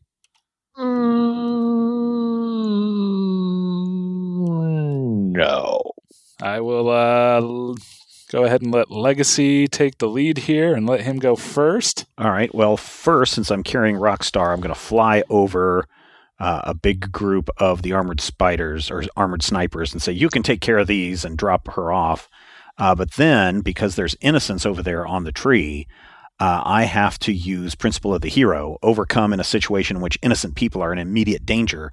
I use my max die. You and each of your allies gains a hero point. All right. So I need to fly in and try to grab as many of these cocooned humans as possible and carry them off to one of the medical tents. Okay. What qualities and powers are you choosing to help you do that here? Well, I'm going to use flight All right. For one, and then I'm going to have to use America's Finest as the other one. That's the one that makes the most sense. Makes sense to me. And I will go ahead and roll that, and I get a 3. And it says, let's see. Well, you're use your max die is what it says. So you actually rolled a 5. Yeah, it's a 5 for your max die. So you rolled a 2, a 3, and a 5. Mm-hmm. So 5's your max. So you get to use your max, and you and each hero get a hero point. And where do our hero points go? Basically, you can cash those in at the end of an issue in order to make a... okay, there they are down at the bottom. So I'll just put a check mark into 1 hero point. So everybody gets 1 hero point. Nice. And we get to cash these in to buy a new issue? Well, you get to cash those in to create floating bonuses for the next issue. Okay, cool. All right. And so since you ended up rolling a 5, what that means on an overcome action is that either you fail or you succeed with a minor twist. I will succeed with a minor twist because I must save people. All right. What kind of twist or opportunity? You can either I can choose something for you, or you can look at your principles there if you go back a page. Well, it says your immediate need is to help someone else causes you to drop the ball in your personal life. What is it? I forgot to call my wife to see if she was okay after the Oblivion event, and I'm just suddenly realizing that now as I look at one of these people that I've rescued, and she reminds me of my wife, and I'm like, oh! Okay. Let's see how I want to apply that. The senator will not be happy with me. I feel like there needs to be a bit more mechanical weight here. So basically, as you do that, and you quickly... between dropping off the civilians and checking in with your wife, the senator, you're going to be kind of separated from the rest of the group. Okay. As you're taking the civilians to safety. However, you do manage to collect a good number of them, and that does drop that penalty, protecting the harvesters by 1. Okay. So anyone that acts upon them will get -1. All right. And so am I out around? Is that what I am? Or what are you doing for the we'll for the twist? Make you basically out of the scene for now. Okay. And we'll say what that means next round. Okay. All right. And but I will I will pass it off then to Rockstar, who have just dumped onto the armored snipers. All right. That is true. All right. So armored snipers are here and they're sniping. Mm-hmm. Yep. I'm going to snipe into them. Yep. So I have an ability here that says it is a reaction. When that reaction comes up, can I do it at any time during the scene, or does it have to be during my turn? It can be any time during the round, and you get 1 reaction per round. Like, so after you act, then you get a new one. Or basically, once you start your turn, you get a new one. All right. So I'm going to attack. And there's snipers. There's 6 snipers. I don't see there's actually a way to attack. 4 snipers. Oh, there's 4 snipers, and they each have a number 6 on them. Yeah. Which confuses me because numbers are hard. A D6 sniper, yeah. And they do seem to be scattered about in various positions, high up, webbed onto the sides of buildings, on the side of the tree, on the benches, light post. And with their tough webbing, they do get a bonus to trying to save against whatever damage they get. All right. As I give you a heads up there. So what you going to do to try to take out some of these snipers or one of these? I'm going to drop the hammer. Okay. And I'm, again, going to punch them in the face with fists of rock. However, it looks like I can only do one, so I'm going to... He dropped me, right? Yes. Okay. You said there was one up in a web? Well, they're all webbed up, kind of giving themselves cover and armor. Okay. I'm going to come down on one. All right. Like a rock hammer. Okay. This sounds like a stone power to me. Because I'm using my rock hammer, if you will. Mm-hmm. Rock hammer. But I'm not sure if that falls under... Actually, it looks like it's the same. I'm going to call it Hard Rock Lifestyle because I'm basically falling to my doom. But I'm going to crush this creature. This is my plan. To come down with full power in B flat major. And I don't have any negatives. I don't have a bonus, do I? Nope. Nope. No bonus, no negatives currently. You could give me a bonus if you wanted. I mean, I guess I could. Just be like... cool goth skirt bonus. Okay. 5. So you did just 5. What's this drop the hammer do? Drop the hammer, attacks using strength, hinders the target using my min die, which at this point is a 2. Ooh, that's so not good. Why's that? Because you're attacking with a 2. No, I'm attacking using strength. Oh, okay. So I probably shouldn't have used stone. Oh, probably not. Strength is actually a different die. You want me to re-roll that? Yeah, re-roll that. Okay. I'm still going to go with Hard Rock Lifestyle. Hey, that's better. All right, so I hinder him with my min die, and I attack with my strength. Okay, so you hinder with the min, you attack with the strength. You actually do enough damage that it can't... Well, actually, yes, it can, because the armor does give it a +2. Let's see, let me make sure. So, it's possible, but not likely. Armored spider bot snipers +2 to their save roll due to their superior position. So, they roll their d6, and they get a +2. They hit 6, which is not enough to beat. So, yes, you just completely smash that one. You don't get to hinder in any way, but hey, at least one of them's gone. And so that is your turn. You're going to hand it off to... it by taking it out of existence. Exactly. That's its hindrance. Yes. I'm going to hand it off to Absolute Zero. All right. Oh, boy. There is also all the bad guys. Ooh. Oh. I'm still going to hand it... No. Yeah. No. Yeah. Okay. Yeah, I'm going to hand it off to Absolute Zero. All right. Because we're coming in for the attack. So theoretically, we have the element of surprise on our side. Can we hand it off to specific groups of bad guys in this instance, or it would still be all the bad guys? No, yeah, groups of bad guys. So, do you see the turn order, the initiative tracker there? Gotcha. So harvesters, roaming bots, each of them have their own initiative. Yeah.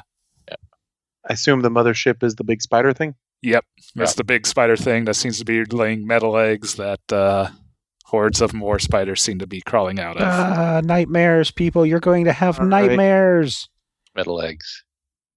That's my cover band, actually. We don't have any boosts going into anything or hindrance or anything? Nope, nothing as of currently. yet. All right. Make some. I might. I probably will. It's kind of depends his on thing. how I roll. How much damage I do to myself, really. Because I'm a kind of slide in, do the whole ice slide thing. Does he do the ice slide thing ever? Sure. Have you seen my super suit? Yes. Brian, do I need to be up by these snipers, or is that not necessary in this setup? Not necessary, but I mean it can help. This is a lot more abstract. This isn't supposed to be too representational at all. Nothing's to That's scale. what I wondered. Yeah. So I'm gonna go after the big one. okay. All right. So the big one does work a bit differently. It is what's called a lieutenant instead of a minion. And so what happens here, and if this changes your idea, that's perfectly fine, but that D10 that it has for its die, if it saves, it has no change. It only drops a die if it fails. So you do have to hit it a lot more than the minions. Tougher. I'm gonna start hitting it then. Okay, but you do have to, yeah. It still has, yeah. It does have that D10 to try to beat whatever damage you deal it. I mean, we're gonna have to try and deal with it anyways. True. I'm gonna distract the big one. You save the little ones, or you save. You guys save the rest. Use freezer burn, attack using cold, take cold damage. Blah blah blah. Should be the same ones. Ranged combat, cold. Got it. All right. Yeah. Ooh, you did an 8. That's a pretty good It roll. was a snow clone. You going with that? Gives you the mid die, or does it do something else? Attack using cold, take cold damage equal to my min die. So I'm gonna take 4 damage. Do you heal yet? Not yet. Okay. But I take 3 and I go into yellow. Oh. Now I'll heal from cold damage. And my personal zone changed, so I'm going to boost as well. Okay. Well, it's going to first save or see if it saves. It does not. It does not. So Wow, nice. you do manage to do a pretty good spike into the giant robot as it drops from a D10 to a D8 lieutenant. Aha. Spike the giant robot. And these are just little tokens that you created. Again, I actually pulled these from the PDF. Okay. The same ones there. Okay, but you're just adding them in Roll20 as yes. tokens so people can see them, yeah. Yeah. Because we've had some questions over in our Discord server where people are asking questions like, how are we using Fiasco in Roll20? Mm-hmm. And I'm sure there are going to be people saying, how are you using Sentinels of the Multiverse in Roll20? And so I just wanted to let people know how Brian's kind of working this in the background. I mean, there's definitely aspects of this system that I feel like would be somewhat better on actual physical tabletop, using these minions as dice. You just, roll that minion and see. Mm-hmm. Yeah, but, yeah. I mean, it works. It works really well. Works. You've done a good job here, Brian. All right. So, yes, you're going to now make a boost. It's a roll of a 7. Okay, so a 7 is a +2. So what manner of boost is this? I'm hoping that by attacking the lieutenant, it's going to draw attention to me. And so my compatriots will be able to do whatever it is they need to do with less of a hindrance. So you're distracting them by making a lot of noise and pain. Yeah, I'm going to make myself as big and obvious as possible. Okay. So a lot of steam and ice, like spikes and stalagmites popping up. And, all right. And who you handing it off to?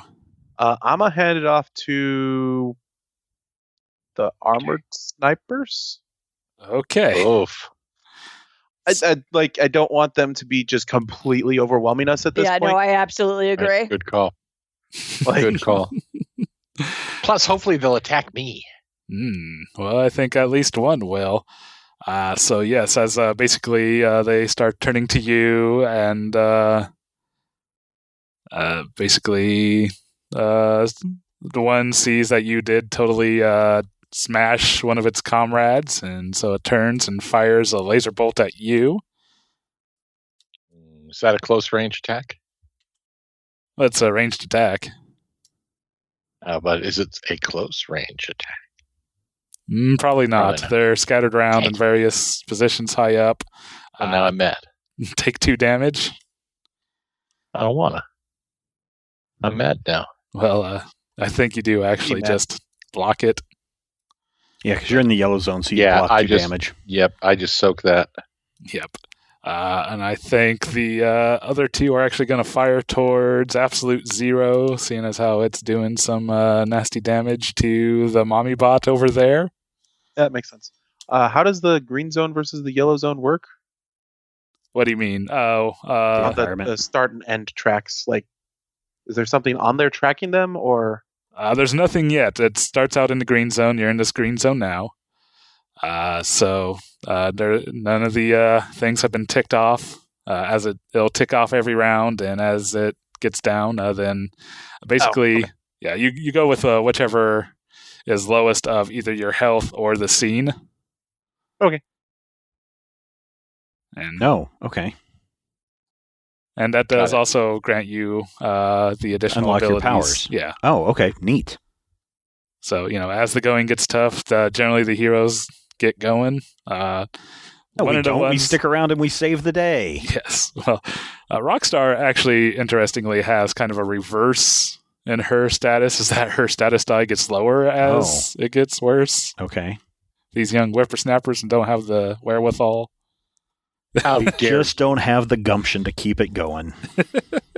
Did you just say gumption? How old are you? Well, at this point in the storyline, Paul Parsons is considering retiring from superheroing. Oh, wow. I mean, he is the son of a World War II vet. Yeah.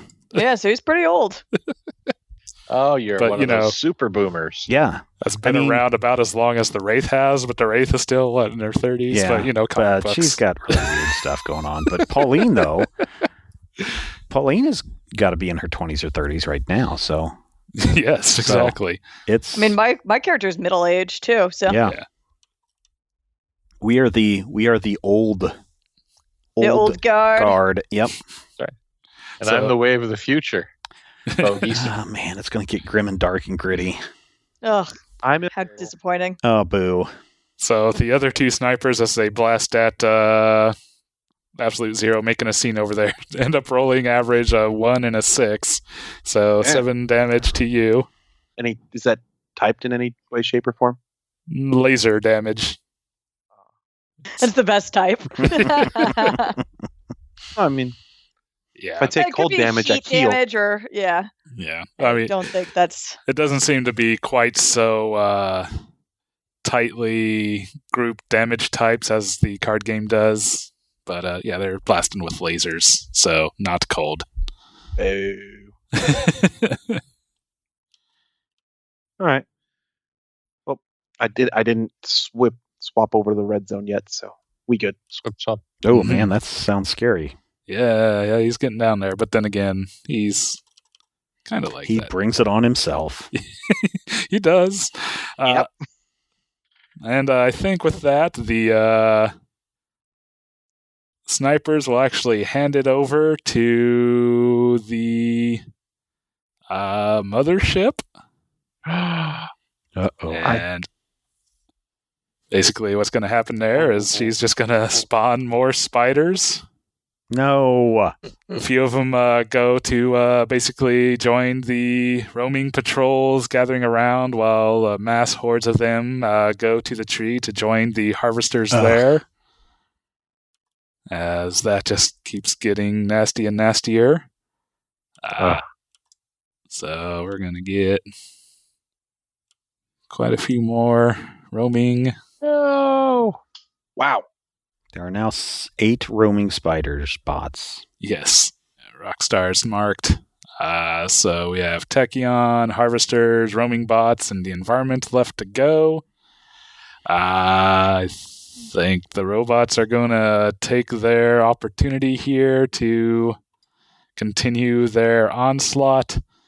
The harvesters are going to harvest, and basically as they eat into the tree, that's going to mark off space on the scene tracker. No. As conditions get scarier, as they're starting to get away through that thick bark. But it's still in the green zone for now.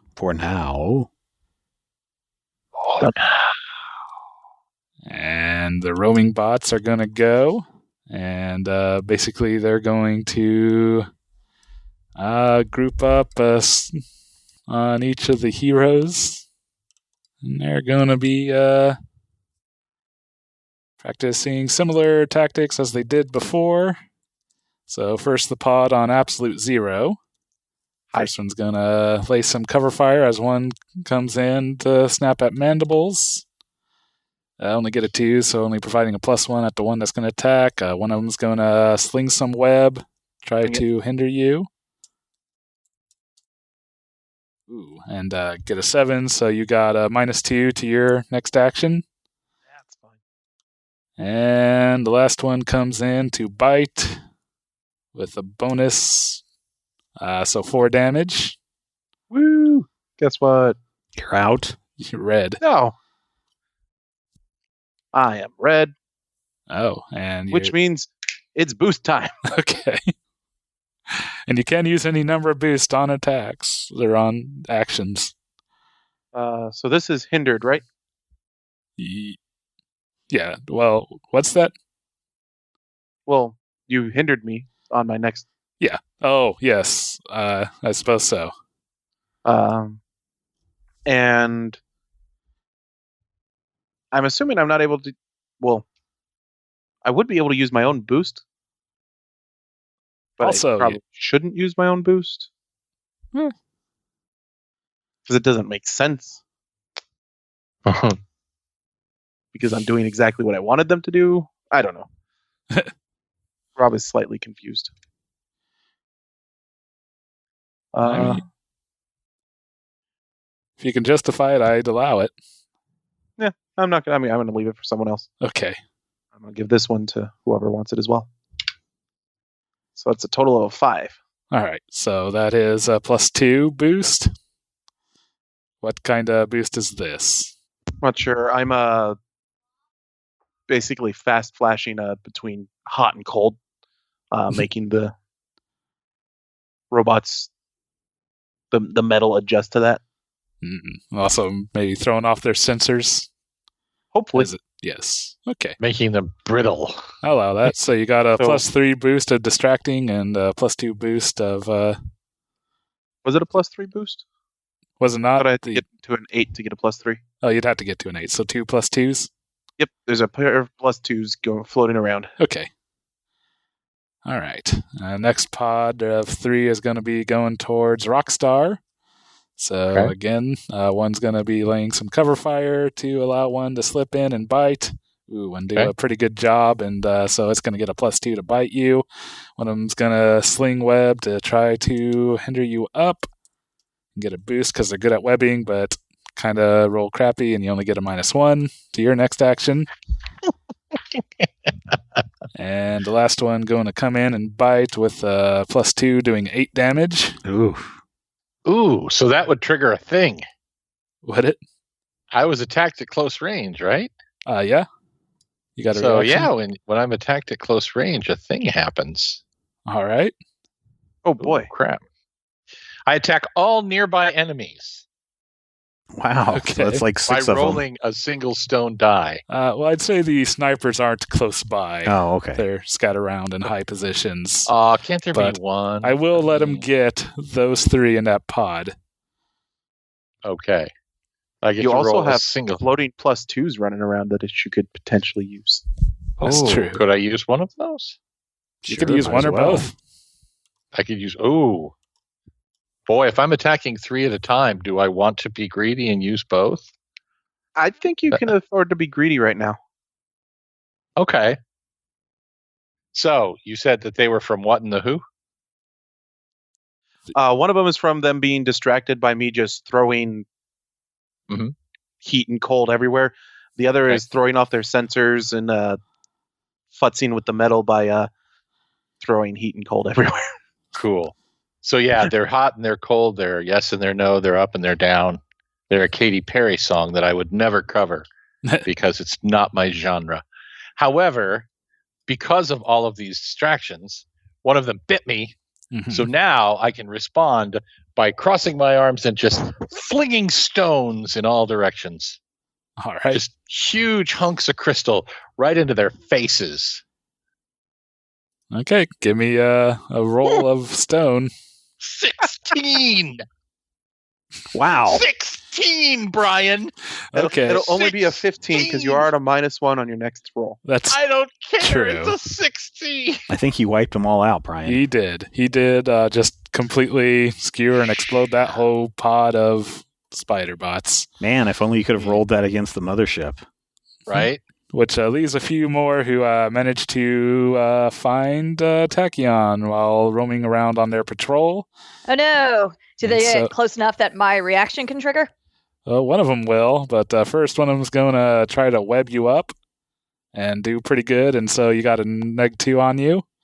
That's annoying. And one of them's going to come in for a close range bite with its diamond mandibles. All right. Well, then I will attempt to use a nimble strike. So when a cute target moves near me, I can attack by rolling my speed die. And so are we deciding that I just roll the speed die, or do I roll anything else? I think just the speed die. Okay. And I've got a 7. Okay, well, that'll just completely... Well, actually, they would have... You have -1, right? Oh, yeah, because they just webbed me. If they roll a 6, which it did not, then, yeah, you totally smashed that one that came in to bite. Yeah, stay away from me! Pat, pat. All right. So, all right, and with that, their turn is done. I think they're gonna toss it over to Dr. Meredith Stinson. Cool. She a friend of D.A. Cecile Horton? Haha, she definitely is. Good buddies. So I am going to basically look at the scraps of the one I just punched and look at the mothership and do some quick mathematical analysis to try to figure out what I can learn from the little ones about the big one as an attempt to hinder possibly the mothership. All right, go ahead and give me a hinder roll. Yeah, I'll be using quick insight. All right. And now I no longer have that penalty because I took it on my reaction. Yes. Great. That's how I'm ruling it. And you got a 1 and a 2 and a 5. Blech. So bad. Sadness. And you were doing a quick insight?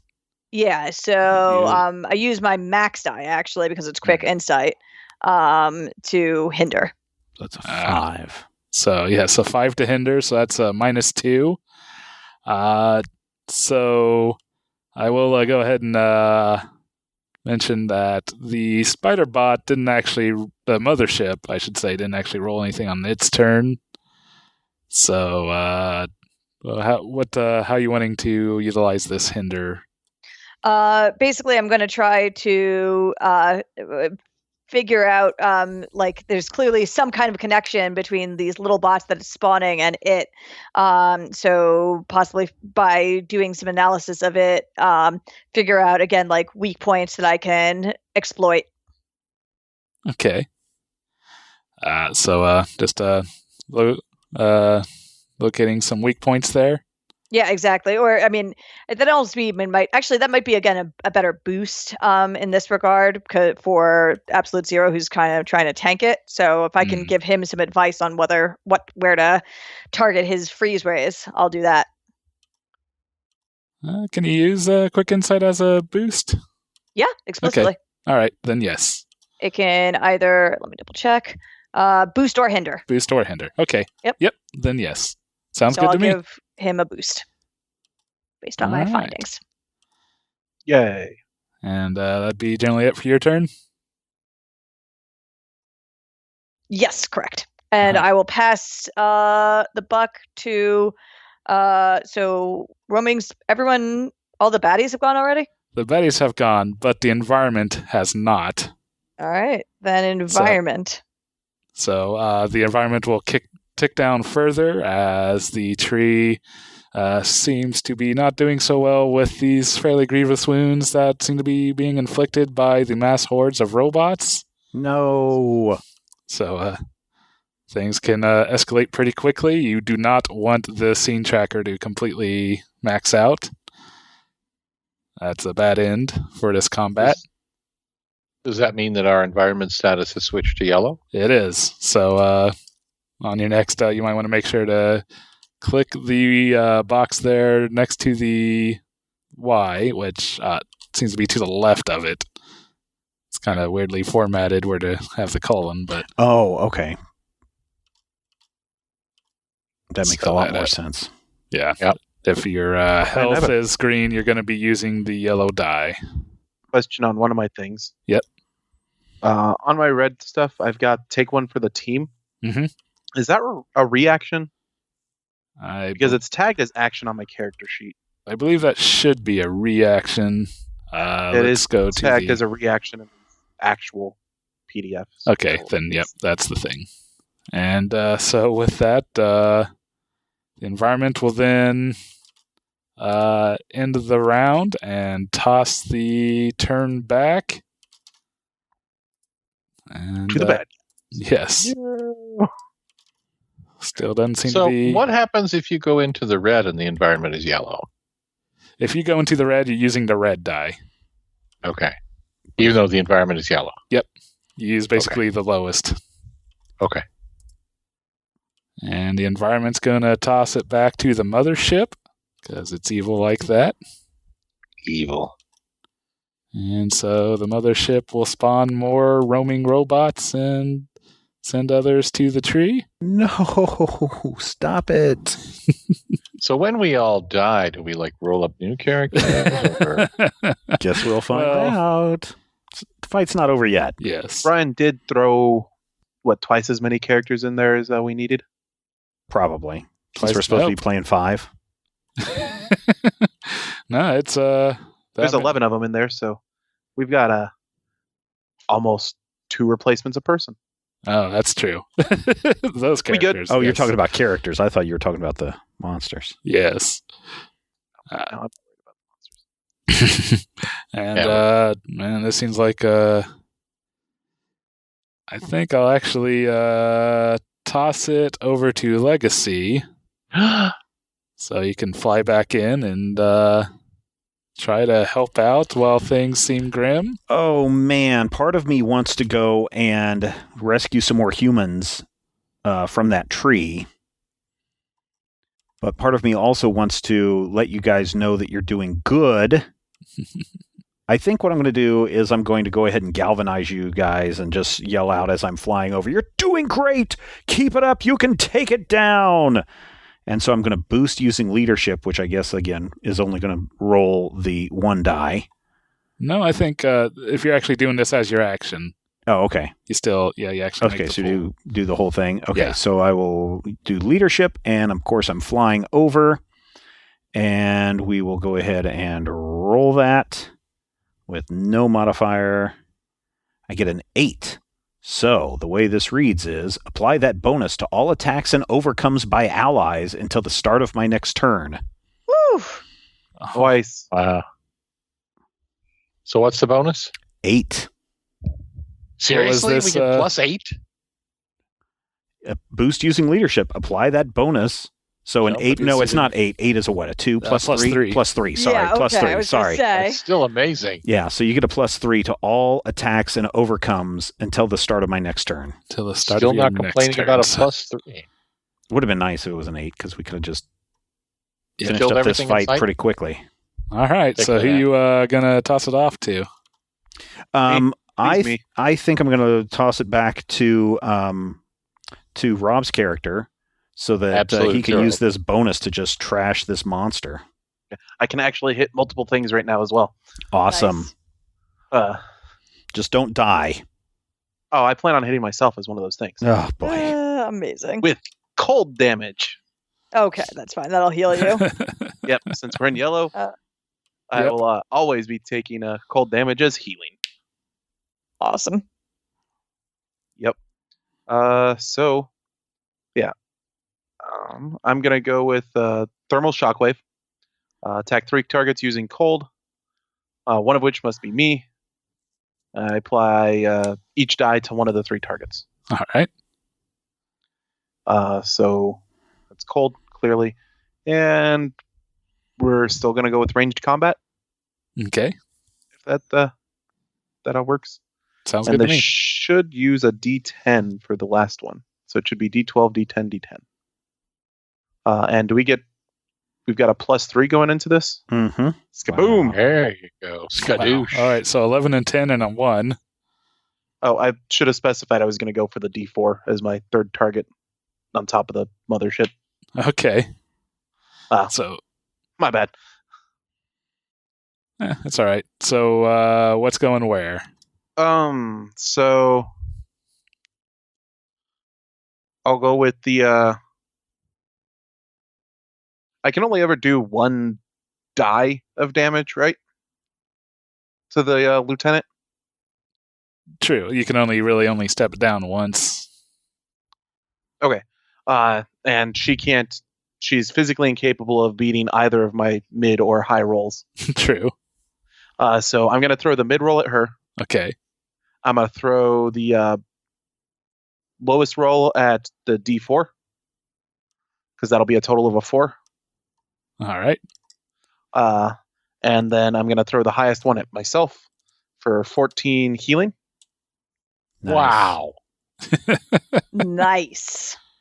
Oh, and that. Well, I don't even know why I bothered rolling. Yeah. Any damage? Okay. Yeah, the little one died.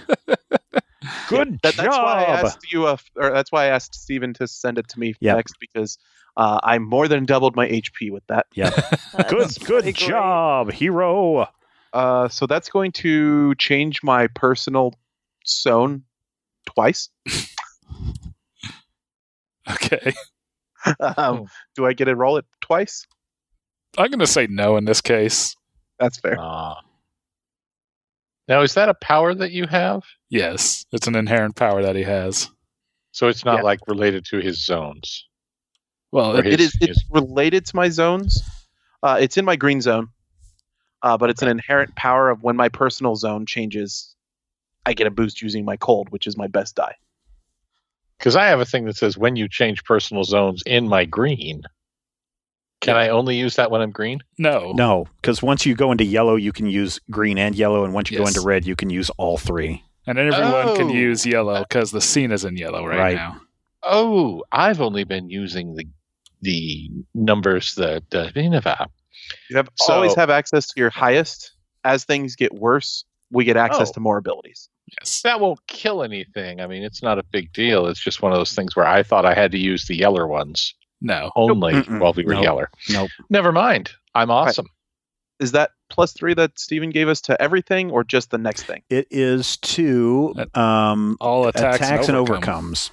Okay, this is neither of those. Until the start of his next turn. Which is going to be a while. Someone going to delay for last? So that'll be a 5. So that'll be a +2 floating bonus as the wave of cold that I just sent out freezes some spiders in place. Okay. So there's now a +2 on. So now yes. So there's a floating +2 for someone to use. And then a +5. A one-time +2. And man, if there's somebody who is so fast that could beat up a whole bunch of creatures at the same time. If only. My best friend, the doctor? Yes. Who's next? Wait, aren't you two in story? Aren't you two like romantic or not? No. I've got a wife. Tachyon that's right. Okay, that's to right. a supermodel. That's right. Yeah. No, they're really good friends because they're forced to spend a lot of time together. Yeah. Okay. Yes. Well, super science. Yeah. When I live in her lab and she spends 90% of her time in her lab. Mm-hmm. And they also refuse to leave a lab for quite a while. That's all I got. Yeah. Yeah. Well, this is very clicky game. Very, very clicky game. Everybody's like, oh, we're close personal friends. Oh, we're the oldest superhero in the world. You're just some I'm not the oldest superhero in the world.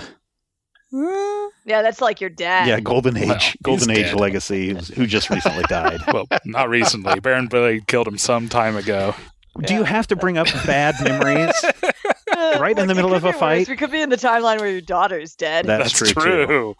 Iron Legacy. Yeah, but we would not be on his side in that. No, you would definitely not. I would have wiped you all out. I by might now. have been. I'm just saying. All right. So, is there a way to heal the environment? You can try. Okay. Actually, I mean, I'm probably going to take the bonus to attack a bunch of things, but I was thinking of possibly so I have like a stabilization device, which allows me to recover health, but I was hoping to maybe basically help to recover health on the tree. I don't know if there's I think We'd have to take out the harvesters, I think. Okay, yeah. I but would- the harvesters are. I mean, I would allow that as an overcome action if you succeed to roll back a tick on the scene. Ooh. Cool. I'll try it. So, Do we so want to do that yet, though? yeah, that's fair. I probably want to take out some harvesters. So, how do I attack the harvesters? Is that also an overcome action? Yeah, it'd also be an overcome. They're not actually a minion or anything with hit points, so it's an overcome action to try to deal with those. There is still some cocoon-like humans webbed up around a tree, so trying to rush between them is going to be a bit of a hindrance without knocking them around I'm going to try to deal with the humans to enable the saving the harvesters. So she will. That's also a overcome action, I assume. Yes, it is. Got it. I was going to suggest, do we want to try and use your whole hit a bunch of things to take That's out what I was going to there's say. Like a bunch of things. Spider That's fair. box? Yeah. While you've got a potential +5 on your attack. Yeah, that's legit. All right, then I'm going to use. So we can use yellow right now because of the environment. Yep, yes. Yellow and green. All right, so I'm going to use light speed barrage, which is attack using close combat. Use your max die, and if you roll doubles, use your max plus min instead. Oh. Wow. Oh wait, actually no, that's not against multiple That's targets. gonna I'll use be- Sonic yeah. Vortex, which is against multiple targets. Okay. So that's attack using speed and using your max dice against one target, which is going to be I'll attack the mothership and then run around and attack all her minions. And your mid die against the rest. Wow. All right. Oh, so you're going to attack everybody. I mean, that one doesn't explicitly say that I can attack everyone the way that the other thing does, but how about I just have it attack her and then the harvesters, or not the harvesters, the roaming bots. the roaming bots, since they're all around her. I will. Yeah, I'll say that's fair. Since it's the multiple Cool. targets. Cool. And so she like runs around so loud that like you can she'll do a bunch of punches and then you won't hear it until after she's actually stopped moving. All right, so that's going to be speed. It's kind of like when you see in the martial arts when someone swings their sword around, wow, wow, wow, wow, wow, wow, and then stops, and then all of a sudden everyone's heads falls off. Exactly like that. It's like a all series of small sonic booms. So speed, we'll use finesse on that, and I'll roll. And sorry, I've got a plus. How much is floating around? 5 right if you now? want it. Well, there's a static. Auto get a +3. Yep. And there's a floating +2 that Absolute Zero made. Cool. I'll take the +3 and maybe leave the +2 to someone else. Or no, I'll take the plus. I'll take it all. Yeah, just take it all. +5. Yeah. Okay. Yeah, you're trying to hit as many things as possible. Do it. Hit them as hard as you can. Well, sweet. Nope, you did that. the weird did that thing. wrong. You did the plus Oh, thing. So you got an weird 11. thing. Okay. Oh, If because you're you put supposed to the use plus your- in the. Okay, I see what's happening. Yeah. So using the mid die. I'll double check that, but I believe that's correct. Yep. So it's max die against one target and mid die against the rest. So it's going to be that 10 against the mothership and the and the 6 against all the minions. So 15 15 and 11. and 11. Yeah, So that seemed 15 to the pretty good. mothership. Yes. So it can't save, so it drops down. Sweet. And the rest can't save either. So I will say you Wow. just obliterate a good number. Man, I should have had them go. That's awesome. That'll learn you, Brian. I guess. All Teach you right. to spider some bots. And I will pass it to the snipers. Okay. All right. The snipers are going to take an opportunity as I think they're going to snipe at Absolute Zero and Rockstar and Legacy as he's swooping in. So, yep, we're going to have the 3 remaining snipers fire at first Legacy. So 3 damage to you. Okay, and now I'm in the yellow, even though I was already in the yellow. But Yeah. And Rockstar. Oh, and I absorbed 2 of those, so I only take 1. Mm-hmm. Well, you don't really take anything, and man, with all that damage, I kind of feel like maybe I should do Tachyon instead. That's fair. Yeah, so Tachyon for the last one. Ooh, 6. Ouch. So you get a good solid peg as it apparently leads you pretty good. And so that's 6 damage? Yep. Okay. It's mad at you. Apparently. So did you attack not Rob? Not Rob. And so snipers have went. I am now in the yellow. Who will I hand actually it am off still not in the yellow, surprisingly. to the harvesters. That's not surprising. You're super tough. Yeah, that's true. No, not the harvesters. Yep. Legacy's going to have to go in there and take care of those harvesters. Actually, nah. The sniper bot will hand it off to Rockstar, who hasn't gone, right? Mm-hmm. Has right. not gone. We'll do that. I have a question. Yes? This thing says, overcome a situation where someone else has given you a bonus from a boost. Which I have. Mm-hmm. You have. So I have a boost. You do, Yes. a +3. So I could attempt to overcome the harvesters with a +3. Correct. Yep. Using my max die. I'm going to do that. The harvesters are trying to eat the tree, right? Well, they're trying to harvest something from the tree. They're trying to eat the tree. Mm-hmm. Let's see how they like a mouthful of crystal. Don't forget, you still have to roll a -1 on this. I can do that. Okay. Mouthful of crystal. Max die +2 then? Yep. Yep. All right. So I'm just rolling my max die +2. Well, you still have to roll everything, but then whatever your max is my max. Got it. +2. Okay. That's what I wanted to make sure of. So this is clearly let me make sure. Doodly-doodly-doo. We're overcoming a thing with principle of ambition. So it's a stone attack. All right. And it's a creativity attack. So, and I'm like in the yellow, so I'm technically red. no, I you're don't yellow. know. Am I yellow? Okay. My brain hurts. That's fair. So you're rolling the D8 for your status instead of the D6. Correct. And then a +2. Yep. Nice. Okay, so that's a full success, no twist or anything. So you managed to basically slide in there, and that wasn't even it was the max effectively, because rolled 776. Yep. So pretty nice. And you managed to skewer and destroy a whole swath of bots, which slows them down. Cool. And then you can hand it off to either those harvesters or the environment. Well, not yet, because I and all of my allies just got a hero point. Fair enough. All right, everyone mark a hero point. Yay. Sweet. I'm going to get that chromium cover yet. Yeah. I'm going for a Tyvek myself, and I'm going to hand it off to, you said harvesters or environment? Yep. I want to go environment first. All right. Well, the environment ticks down as the existing damage hurts the tree. Then the harvesters go, but since you managed to disrupt their harvesting, they do not tick it further. Haha.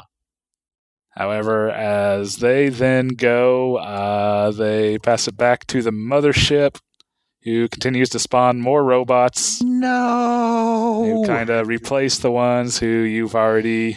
And this is only a lieutenant. We haven't fought the big boss yet. Nope. And so... We've been doing pretty good against the lieutenant, though. And Yeah, it that's spawns true. a few more roaming around as well. But not as many this time. Nope. Stupid bots.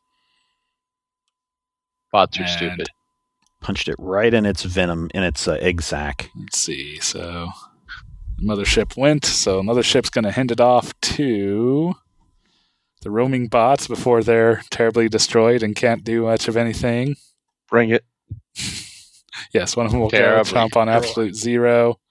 Yes. One of them will try to chomp on Rockstar as it wanders over to her. All right, and so first absolute zero, take 3, and Rockstar take 2. Or soak too. Yep, pretty much. They're not doing a good job of damaging. So roaming bots went. Take 3. It should actually change my personal. Yep, it does. Okay. Boost. I don't have any boost to this boost, do I? You know, guys, yes, you do. It's not the end of it's not the start of my next turn, so you guys still have a +3 out there. Well, that's only attacks and overcomes, no boost tender or... But just keep in mind, you guys still have a +3 floating out there until it's my turn. So just a +1. A floating +1. Harvesters. Oh, yep. Actually, the roaming bots will hand it off to the snipers. One of them will try to blast the legacy. Snipe. Oh, and roll a 6. That's a miss. Is it? No. 6 damage to legacy. All right, now I'm officially in my own yellow. Another one will blast at Tachyon, since it got such a good hit last time. Grr. Oh, hey. 1. And one more will shoot at Rockstar. 6. Now, if I'm yellow and the world is yellow, that means that I can treat it as red. Nope. It's all just yellow. Nope. You know how the song goes, it's all yellow. I thought if you had the yellow and the other yellow that I could treat it like I was in the red zone. And they will hand it back to the harvesters, who will go ahead and chop away I am at in the tree, red zone. Since their numbers have been reinvigorated by the mothership. No. So what do we have to do to defeat the harvesters? Because whoever had a good overcome on that one attack against them. Well, he did prevent them from damaging it further that round. Hey, if I just went we basically just have to make overcome rolls on them, so come up with creative solutions. Okay. And the harvester will hand it off to Legacy. No. I shouldn't have come said up with anything. A creative solution. Well, I mean, I still have... I can still overcome that situation in which innocent people are in immediate danger. Yes. And I could try to use those I could overcome the harvesters, not necessarily the human shields. You could. Well, yeah, that's what I'm trying to do, right? This time I'm going to try to, because the humans would be in danger of being around the harvesters, right?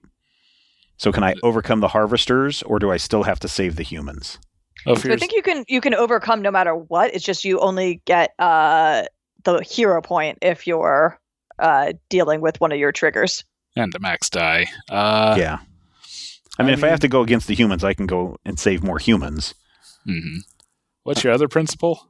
My other principle of the mentor: overcome a challenge that someone else younger already tried and failed. Use your max die. You and each of your allies gain a hero point. No, unfortunately, all your allies seem to be doing pretty well. Yep. I mean, very much thanks to you, though. I mean, let's see. Overcome a situation where innocent people are in immediate danger. I mean, I would say rescuing the guys would prevent them from immediate danger, but otherwise the harvesters seem to be very focused on the tree and not so much on further bothering the people. All right, because I don't think I don't have any more overcomes. Those are my only 2. So I can either galvanize everybody again, or I can attack. Overcome's also just a basic action. Oh, yeah, I guess I could do that too. So you could use your mid die and not your max. Okay, I'll just do that. I will, I'll just attempt an overcome. And I'm going to try to overcome these harvesters with my strength. And to show everyone else, I guess, that that it's sometimes okay to avoid the big boss, so that you can save an old foe turned hero turned protector. I will use leadership as well, if that's okay. Sounds good to me. All right, then I will use my basic action roll there with no modifier for me, and I get a 7. Well, that would be either a failure or a success with a twist. I'll do a success with a twist. All right. Do you have something in mind for a minor twist? Oh, man. This time, I think I'm getting a little winded.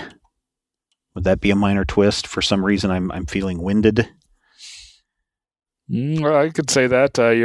We can have you get hindered with the max plus min die. Okay.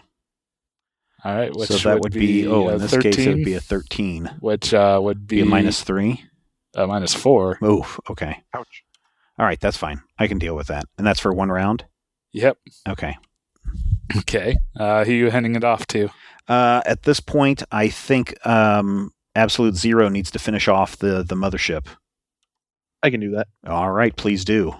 So did I do anything? I mean, I had a success, so I yes. saved some humans. Yeah, you basically managed to clear away the majority of the webbed up humans. Okay. And fly them to safety. I will use Freeze or Burn to drive a spike into the mothership. That'll be with ranged combat. If that's all right. Sounds good. Do I have any modifiers currently? Just yours. Yeah, I think no one's used that floating bonus, have they? Yeah, it's just a +1. Okay. I'll take it. So my roll, that'll be a 9 to hit via mothership. And then I take cold damage equal to my min die, so it'll be 2, which heals me for 2, which puts me back into the green. So I'll boost again. Okay. Wow. I really like this character. You would, right? You would. I mean, you really would. This is such a Rob. combo deck. This is a Rob character. RPG form. Yeah. Boop. Very nice, Brian. Yike. So You're an the evil floating man, bonus is at least +3. Probably +4, right? No, +3. +3. Yeah. He has to hit the 12. 12, yeah. Which I'm capable of. Oh man, I could use that +3.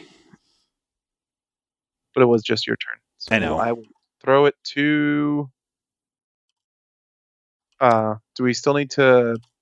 Still have to get some roaming spiders. There's 2 of them left, and then 3 of the snipers. Yeah, do we still have to deal with the minions once the the lieutenant is down? Yeah, for some reason they still seem to be pretty active. So right now our goal then is to just finish off all the bots. They're also and protect the tree. And protect the tree. Are there hasn't still been any harvesters on the tree? sign of anyone who called for help. Oh yeah. Well, when Maybe I took he's in those one of the people to safety, cocoons. did I open up any of the cocoons to see if anybody was inside? Sure, you could manage to look through, and you're not seeing your old colleague Anthony Drake amongst any of those cocooned individuals. Oh, that's not good. Okay. The silver superconductor. That's his real name. Something like that. So who are you handing it off to, Rob? I will toss it to Rockstar to see if she can finish off some more of them snipers. Snipe. Or is it I think there's only possible 3 snipers and 1 spider bot next to you, or 1? when we have that harvesters thing going on? Mm-hmm. Like, how hard is it to deharvest the harvesters? I mean, like, what are they harvesting? Well, I mean, how do we make them stop? When we're fighting the creatures, we knock the stuffing out of them. But I mean, if I were to do You make something, a overcome roll creatively. so if I were to make an overcome roll, could I make the harvesters stop harvesting? Potentially. See, that's a good question.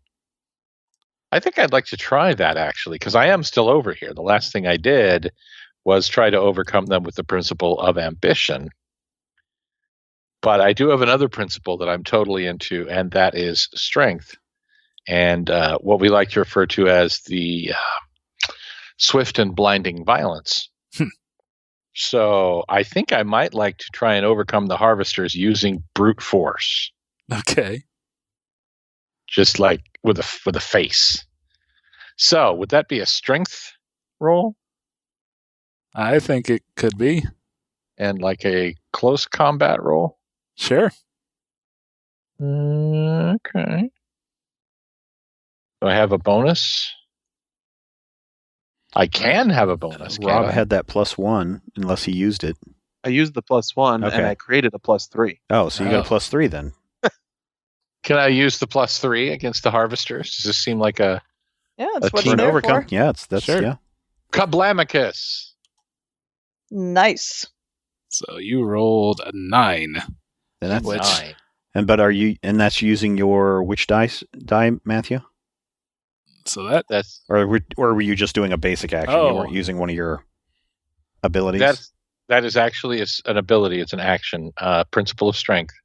So I'm overcoming using brute force. Use your max die. Oh, so actually a 13. You and each of your allies gain a hero point. Nice. Hooray! Yay! All right. I say you smash it. Basically, just completely smash into those harvesters that are so single-mindedly devouring the tree that you're able to just smash them with abandon and basically take out the large swaths to prevent too much further damage to the tree. Yeah, and I do it looking awesome. Got your popped collar and your studded bracelet. What year is it in your head? So, if I'm not mistaken, doesn't Paul Parsons age slower than everyone else? So, like, he's 75, but he looks like he's 32. Yeah, well, he Sounds thinks right. like he's 106. Isn't I that right? think You whippersnapper! canonically, no. Oh, okay. I thought it said he aged slower than. Maybe. I mean, they With may your have backwards eyes. justified it that way, but Okay. I'm pretty sure that was just supposed to be a weird case of comic book aging. Okay. All right. I mean, also why the Wraith is still, 30s? Yeah. With your Despite leg being warmers around and as your long as flash red Legacy. sweatshirt. As, not world's greatest legacy, but world's finest legacy. You're confusing me, and I'm the comic nerd in the room. Seriously, if people have never listened to the Letters Page and they've played Sentinels of the Multiverse, the Letters Page podcast is where the creators sit down and they tell you the history of all of these characters. Yeah, I'm pretty sure she was around, the Wraith, for the birth of Pauline. Right. That's But bizarre. Says the race is in her mid to late 20s. She's using the Lazarus pits. It's cool. It's cool. Maybe. Some messed up. That's mostly man. Mr. Fixer and the operative, but Oh, man, I wish Mr. Fixer were a character we could have played. That would have been fun. See, I wanted to play Haka, but yes, well, Rob would have tried to steal Haka from me. I'm sure. maybe. Probably. Why would I have Haka? So- Actually, no. You're a I think stealer. I think Absolute Zero is totally Rob's character. Has Absolute Zero and Tachyon went and I just didn't mark him? Or? Yes, he took down Right. Yeah, I took down the mothership. the mothership. I don't believe I haven't Tachyon gone is since the Rob last time I went, which was when I injured the mothership. Okay, well, there's the environment and Tachyon left. Who's going, Rockstar? Oh, did everyone Tachyon mark is a going. hero point? Yes. All right. Okay. Then Tachyon is going to try to prevent further degradation and possibly help this environment a bit, make sure that things don't get worse. So she's going to use her own stabilization device that she uses to heal herself of the little micro injuries that she would get from running so fast, and rejigger it on the fly and put it on the tree to try to help it mend itself. It's a tree Okay. generation device. Yeah, it sure is. And I'll be No. using Principle of Science for that overcome. Okay. So it'll be rolling inventions and science. Sounds fair. And you get to go with the max. Yeah, so my max Ah. is going to be 6. Well, with a 6, it's a fail or succeeds, but with a minor twist. Okay. Well, how about the minor twist is because I was using it on my own device. I won't be able to use it to heal myself for some period of time. I'll allow it. Mm. You basically lose access to that power. Yep. For Clever. the scene or whatever. Okay, yep. Sounds good to me. So that will actually help rejuvenate it a bit, but as you basically work on the tree, you get the feeling that to really turn this around, you're going to need to get some something that's better with the weird magic shenanigans. Yeah. Can I shout out, Arden Adept, where are you? We could definitely use your help right now. You can shout it out, but there doesn't seem to be any immediate reply. Boo. Well, I did succeed, so each of me and each of my allies get a hero point. All right. Wow, we're just racking up these hero points. That's a lot of hero points. I got like 4, man. Same. That will 2? tick back to the tree as it continues to degrade from the damage that's been done to it.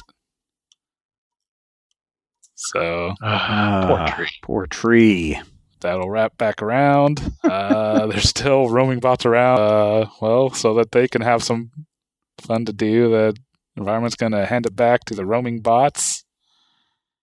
Who there's only 2 of them left, and I think they're just going to basically attack who they're nearest. And so one's going to attack Absolute Zero. Okay. 3 damage. Oh no! Wait a minute. Just cross you back over. It does. You son of a gun. All right. Roll your... Rob taps his soul ring. All right. I assume someone's going to have a +1 floating then, since I got a 3. Oh, yep. +1. Right. And the other one's going to attack Rockstar with a 5 damage. 5 damage. Yep. Oh, that ain't good. Even if I soak 3. Not good, folks. 3? Do you do 3? I thought it was only 2 so far. Are you in the red then? 3 because I'm in the red now. Yeah. Oh, you're actually in red damage? Yep. Ooh. Yeah, So okay. you soak However, 3. So you absorb 3 of them. I absorb 3. Now, I have a power that says when I change personal zones, I can boost. Yes, that's what Rob's been doing. Ooh, can I do that now? Yeah, if that just crossed you into the 3. Did it just now, or when did that?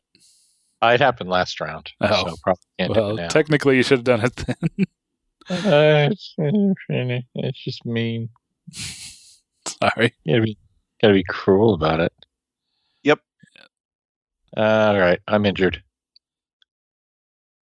It's terrible. What is that ability? Pardon?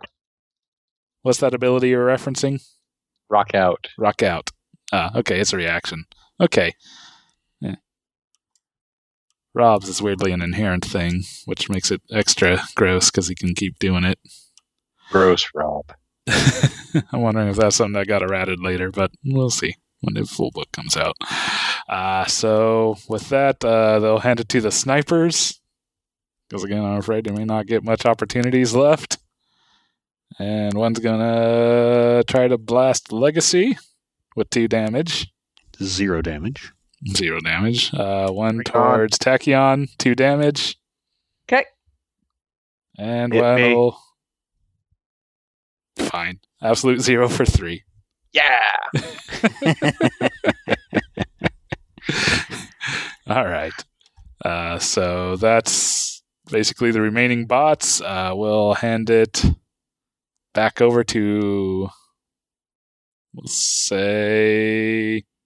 We'll go with Tachyon. All right, let's try to mop some stiff up. We got 3 of those sniper bots still, and how many? 2 of the roaming bots? Mm-hmm. Yes. All right, then I'll go. Or is it just one of the roaming bots? There's 2. Oh, okay. One of them's near. Should be. Did I accidentally delete it? Probably. Yeah. One of them's near Absolute Zero, one of them's near Rockstar. I'm going to just do a Hypersonic Assault to try to hit all of them lightly and hope that throws some of them to the ground. So she'll do her run and punch all around this place, stirring up like dirt and grass and stuff to get into their gears. So are you wanting to knock the snipers to the ground? I'm going to try to... Oh, yeah, I'll go with all the snipers. Okay, I mean, I'd let you basically knock them down as an overcome. Oh, I'm just trying to beat... to get rid of them. Take them out? Yeah, to take them out. I said knock them down, but if that's okay. Oh, I see. Knock them.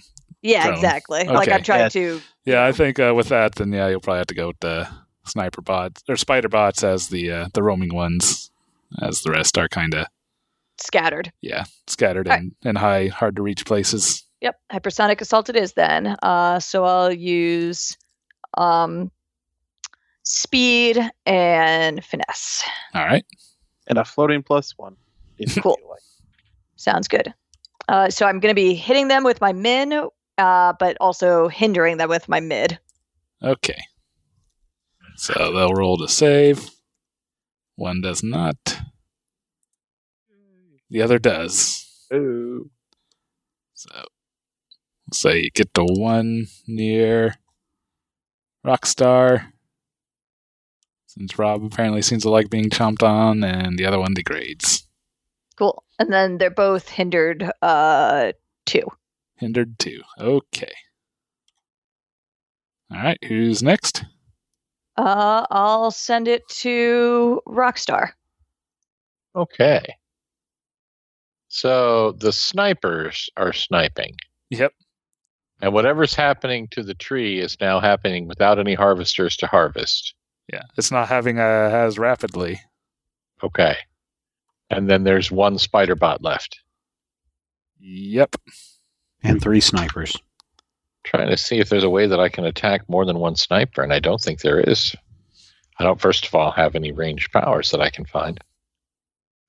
But I am red, and I am seriously badly hurt.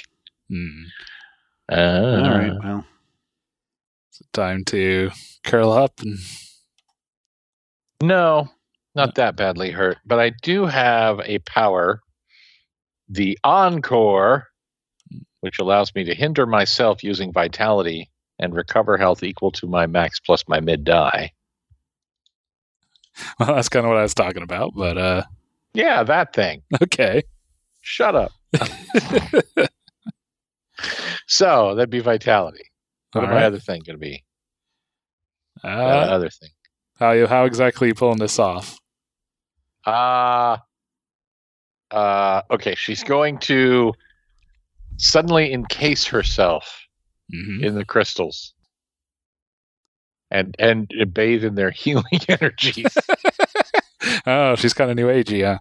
Exactly. Okay. Are you from Gym World? I'm just saying that my closer is a punk rock version of My Heart Will Go On. Yeah, so since this is actually surrounding myself with hard rock, would that be hard rock lifestyle? I think it might. I'd allow it. So, crud. So, you hinder yourself with the min die, so 2. Right. So that's a -1 to your next action. Okay. But you use your max and your mid, so you heal 10. Nice. That don't suck. Could be better, but yeah. It gets me out of the red zone. For now. Shut up. All right. So, yeah. I am now healed. All right. You go next. But I'm hindered because I have to get out of the crystal later. Legacy is going next because he can fly at those armed snipers. I could, or I could help some of you who are low of health. I could use some help. Okay. Then I will use motivational charge, and what I will do is I will attack one of the armored snipers. So I will attack using leadership, and I will attack using strength. All nearby allies with their health in the yellow or red zone recover health equal to my min die. Now, the bad thing is I've got a -4 on this. So we'll see what happens. If you like... a -1. Ooh. So we actually lose points? Okay. It's hurtful. So this was an attack, so you fail to hit. And did that say if successful? No, it just said all nearby allies with their health in the yellow or red recover health equal to my min die, which is 1 plus, it's 1. Yes. Yep. Am I a nearby ally? Yes, I'm standing right next to you. I punched that sniper bot. Puncher. I'll let you guys get the 1 health. Sorry. I tried, but the bad thing was that I had that stupid -4. All right. And that's all I can do. But I want to look around and see if I can find Argent Adept. Well, you might have to try looking around. Okay. As I say, use an overcome action to... All right. To see if I can find him. Yeah. You know has Tachyon gone? Tachyon has gone. The only things that haven't gone is Absolute Zero and the environment. Well, Absolute Zero... Throw it at the environment. Go ahead, environment, I guess. So we're all going to be in the red zone. Intelligent. Yes. All right. Let's go ahead and do that. We're like one away. Yeah, but now Brian can't throw it from the environment to the bad guys. Yes. Well, that's true too. Or the environment to the environment. Good call, Rob. Usually. Also, we're in the red zone. Which will toss it to Absolute Zero. Yep. Sports nerd. Thermal Shockwave. What are you doing? He's opening up his exhaust ports. Oh. Opening up the exhaust ports and hitting a couple of the snipe. Actually, I'm going to hit one of the snipers and the last roamer. Okay. See if I can't take some things out. And myself, of course. Because it's how we roll. Cold, ranged combat, and yep. No modifiers right now? Nope. Boosh! 9, 9, and 4. Okay. Well, let's throw that 4 at the roaming spider bots. Okay. I'll throw that 9 at one of the snipers. Well, one of them. And throw that other 9 at myself and boost. Okay. Because I'm back in the green. You're like a cartoon, Rob. And the boost will be 4, which is +2, or just +1? +2. Yeah. All right. So, what kind of boost is this? So did a thermal shockwave. I'm hoping to maybe melt some of the webbing that they're using to hold themselves into place. All right. Fair enough. On the ones that are remaining. Who's going next? Let's send it back to Legacy. All right, Legacy. All right. And there's a floating what? +1, you said? Or +2? +2. I'm going to try to do an overcome. All right. And I'm going to see if I can't find Argent Adept. All right. And see where... How do you go about this? Well, I think I'm going to have to do it by using my history of Argent's relationship with this area and the tree since the end of the big attack, and I'm going to fly around the area to see if I can scout or spy. No. Not. Oh man, this is really bad if I do this. It would actually be better for me to use awareness. That's such a low die. Yeah, I'm just going to fly around and see, and I'm going to go ahead and use that +1. Fly back and forth at high speed to try and identify. Yes, and I get a 9. Okay. I mean, I could argue against the history, but since all his other dice, that's basically his lowest on the qualities. Yeah, that's all of them are D8s. So a 9, which would be a success. So you do manage to see him seem to be under a collapsed wall. Oh no.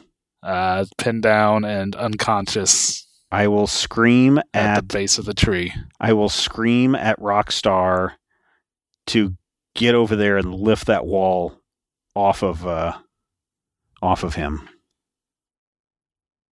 All right. Okay. Since you've got strength, right? I do have strength. Okay. I have many, many strengths. Unless Tachyon has something that's better, but... No, not that I can think of. Okay. Well, use your Manny strengths. That's hurtful. Shut up. Okay. So I'm just going to go over there. Now, is this actually my turn, or are you just telling me? Yeah, to do I'm this? throwing it over to you. Throwing it over to me. Okay. So I have a thing that says you do not need to roll to perform mundane acts of great strength. I'd still say that this would be an overcome to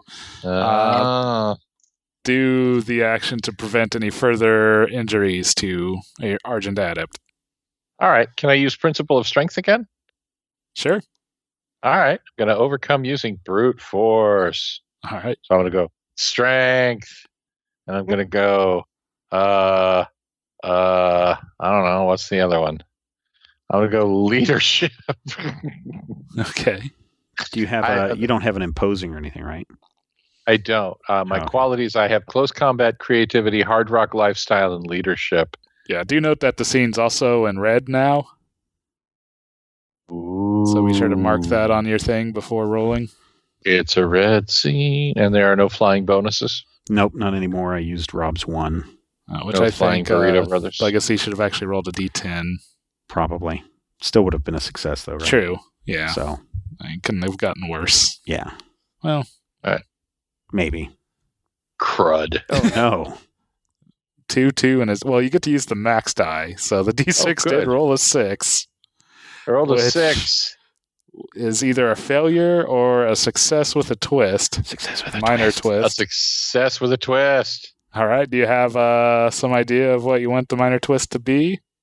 Does it have to be like a short-term twist or like a hindrance to me, or?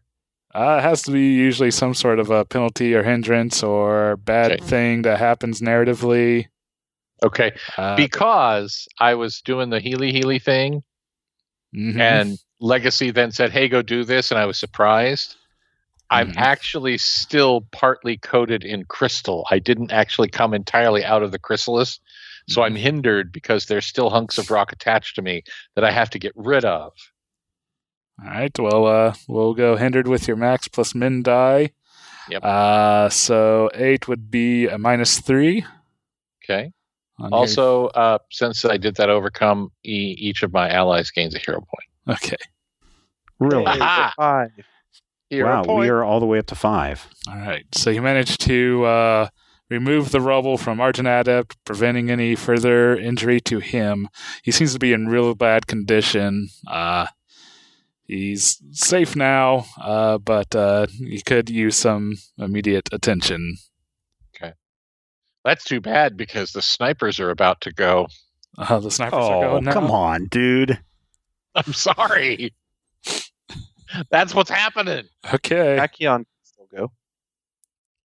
Yeah, Tachyon could go. She's fast. That's what's happening. All right. I don't write the rules. I just tell you. You're chaotic evil, aren't you? Matthew, probably. No. Well, in this one, you totally do basically write the rules, but okay. Don't even. Look, if there's one thing I know, it's comic books. Snipers are going to snipe. They're going to blast at Legacy. No. But for no damage? For no damage. And yeah, the other one can shoot at me too. I'm fine. I'll take it. Oh yeah, you're in green. You can take it too. But I can take it. Can't you do a thing to take the hit? Oh yeah, I do. I do have a thing that would. If another, I think Absolute Zero does too. Or actually, where is it? When you would be. Oh, let's see. Or am I thinking of? No, Rockstar I have a thing. I have take one for the team. When an opponent attacks, I may become the target of that attack and defend by rolling your red zone die. I have heroic interception. When an opponent attacks, you may become the target of that attack and defend by rolling your leadership die. So I just roll the red zone die? Yes. 5. Okay, well, you fully absorb it. You just put up a wall of ice and block the second shot. Why? Okay. All right. And I guess the snipers will hand it off to the environment. No! Getting it that much closer to bad. We're almost to the end. Someone run over there and heal. Someone run over there. Heal Argent Adept. And that'll hand it over to Tachyon. All right. So I will in fact run over to Argent Adept, and can I basically go science into medicine to try to figure out what I can do to get him back conscious again? Sure. Sweet.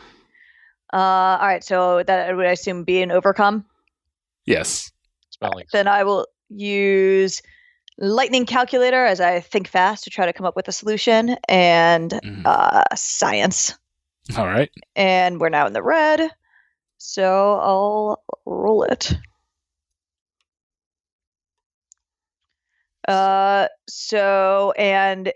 Considering it's an overcome with science, I can use my max because I am using the principle of science.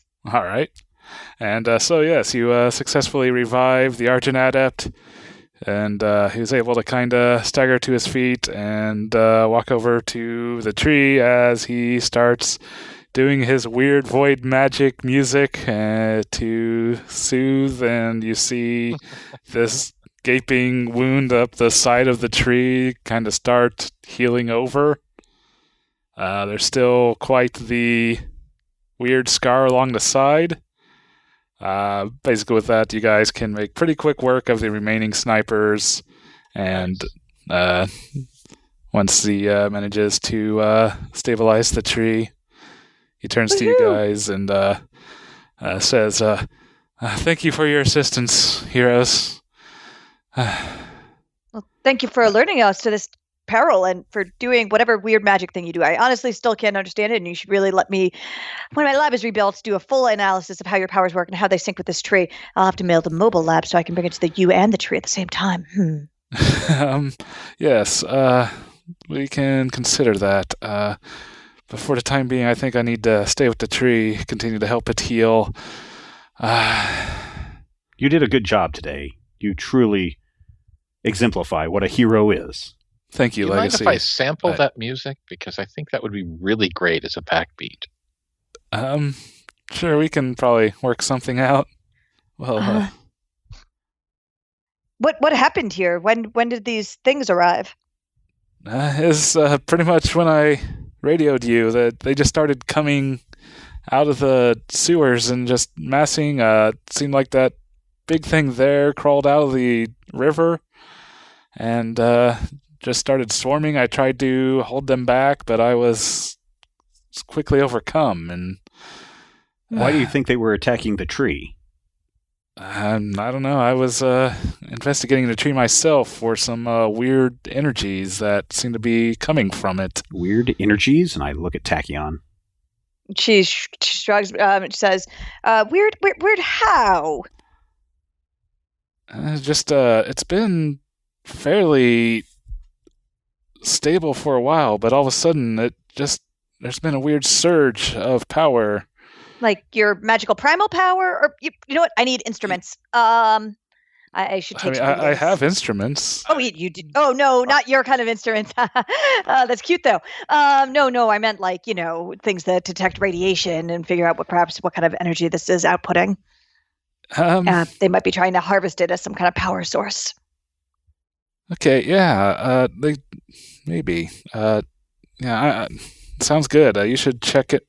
Hold on. Someone else needs your help. A visionary. She just called out to me. Yeah. Hold on. I'll send help there now. She needs help in Ravenwood. Well, I guess we have to go there now. No rest for the Freedom 5 and Rockstar. That's right. Pay attention to this top billing.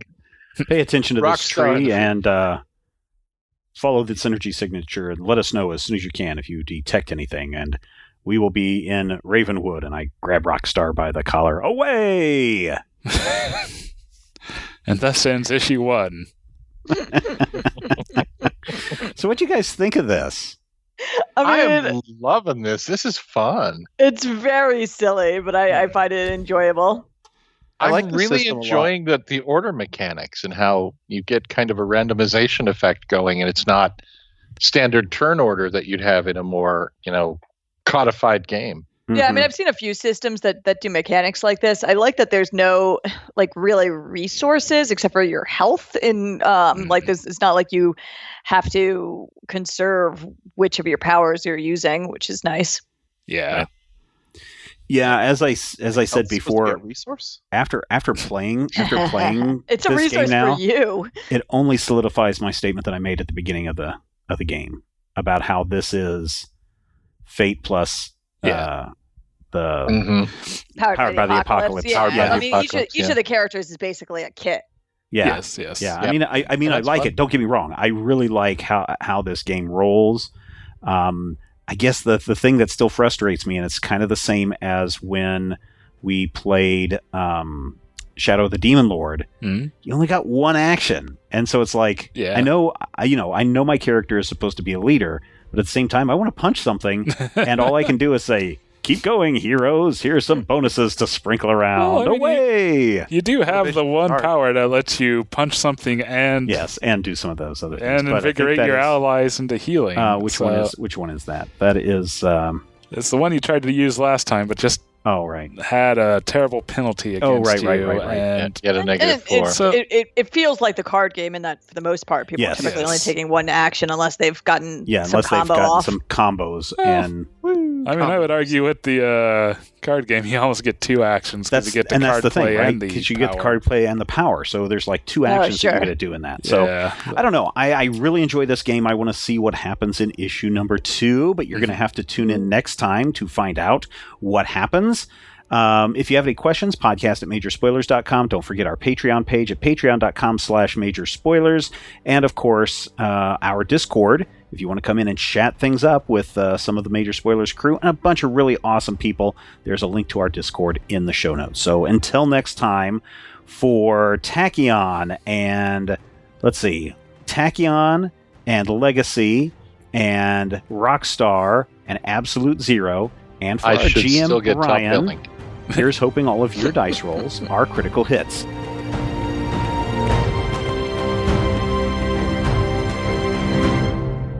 This podcast is copyright 2020 by Major Spoilers Entertainment, LLC.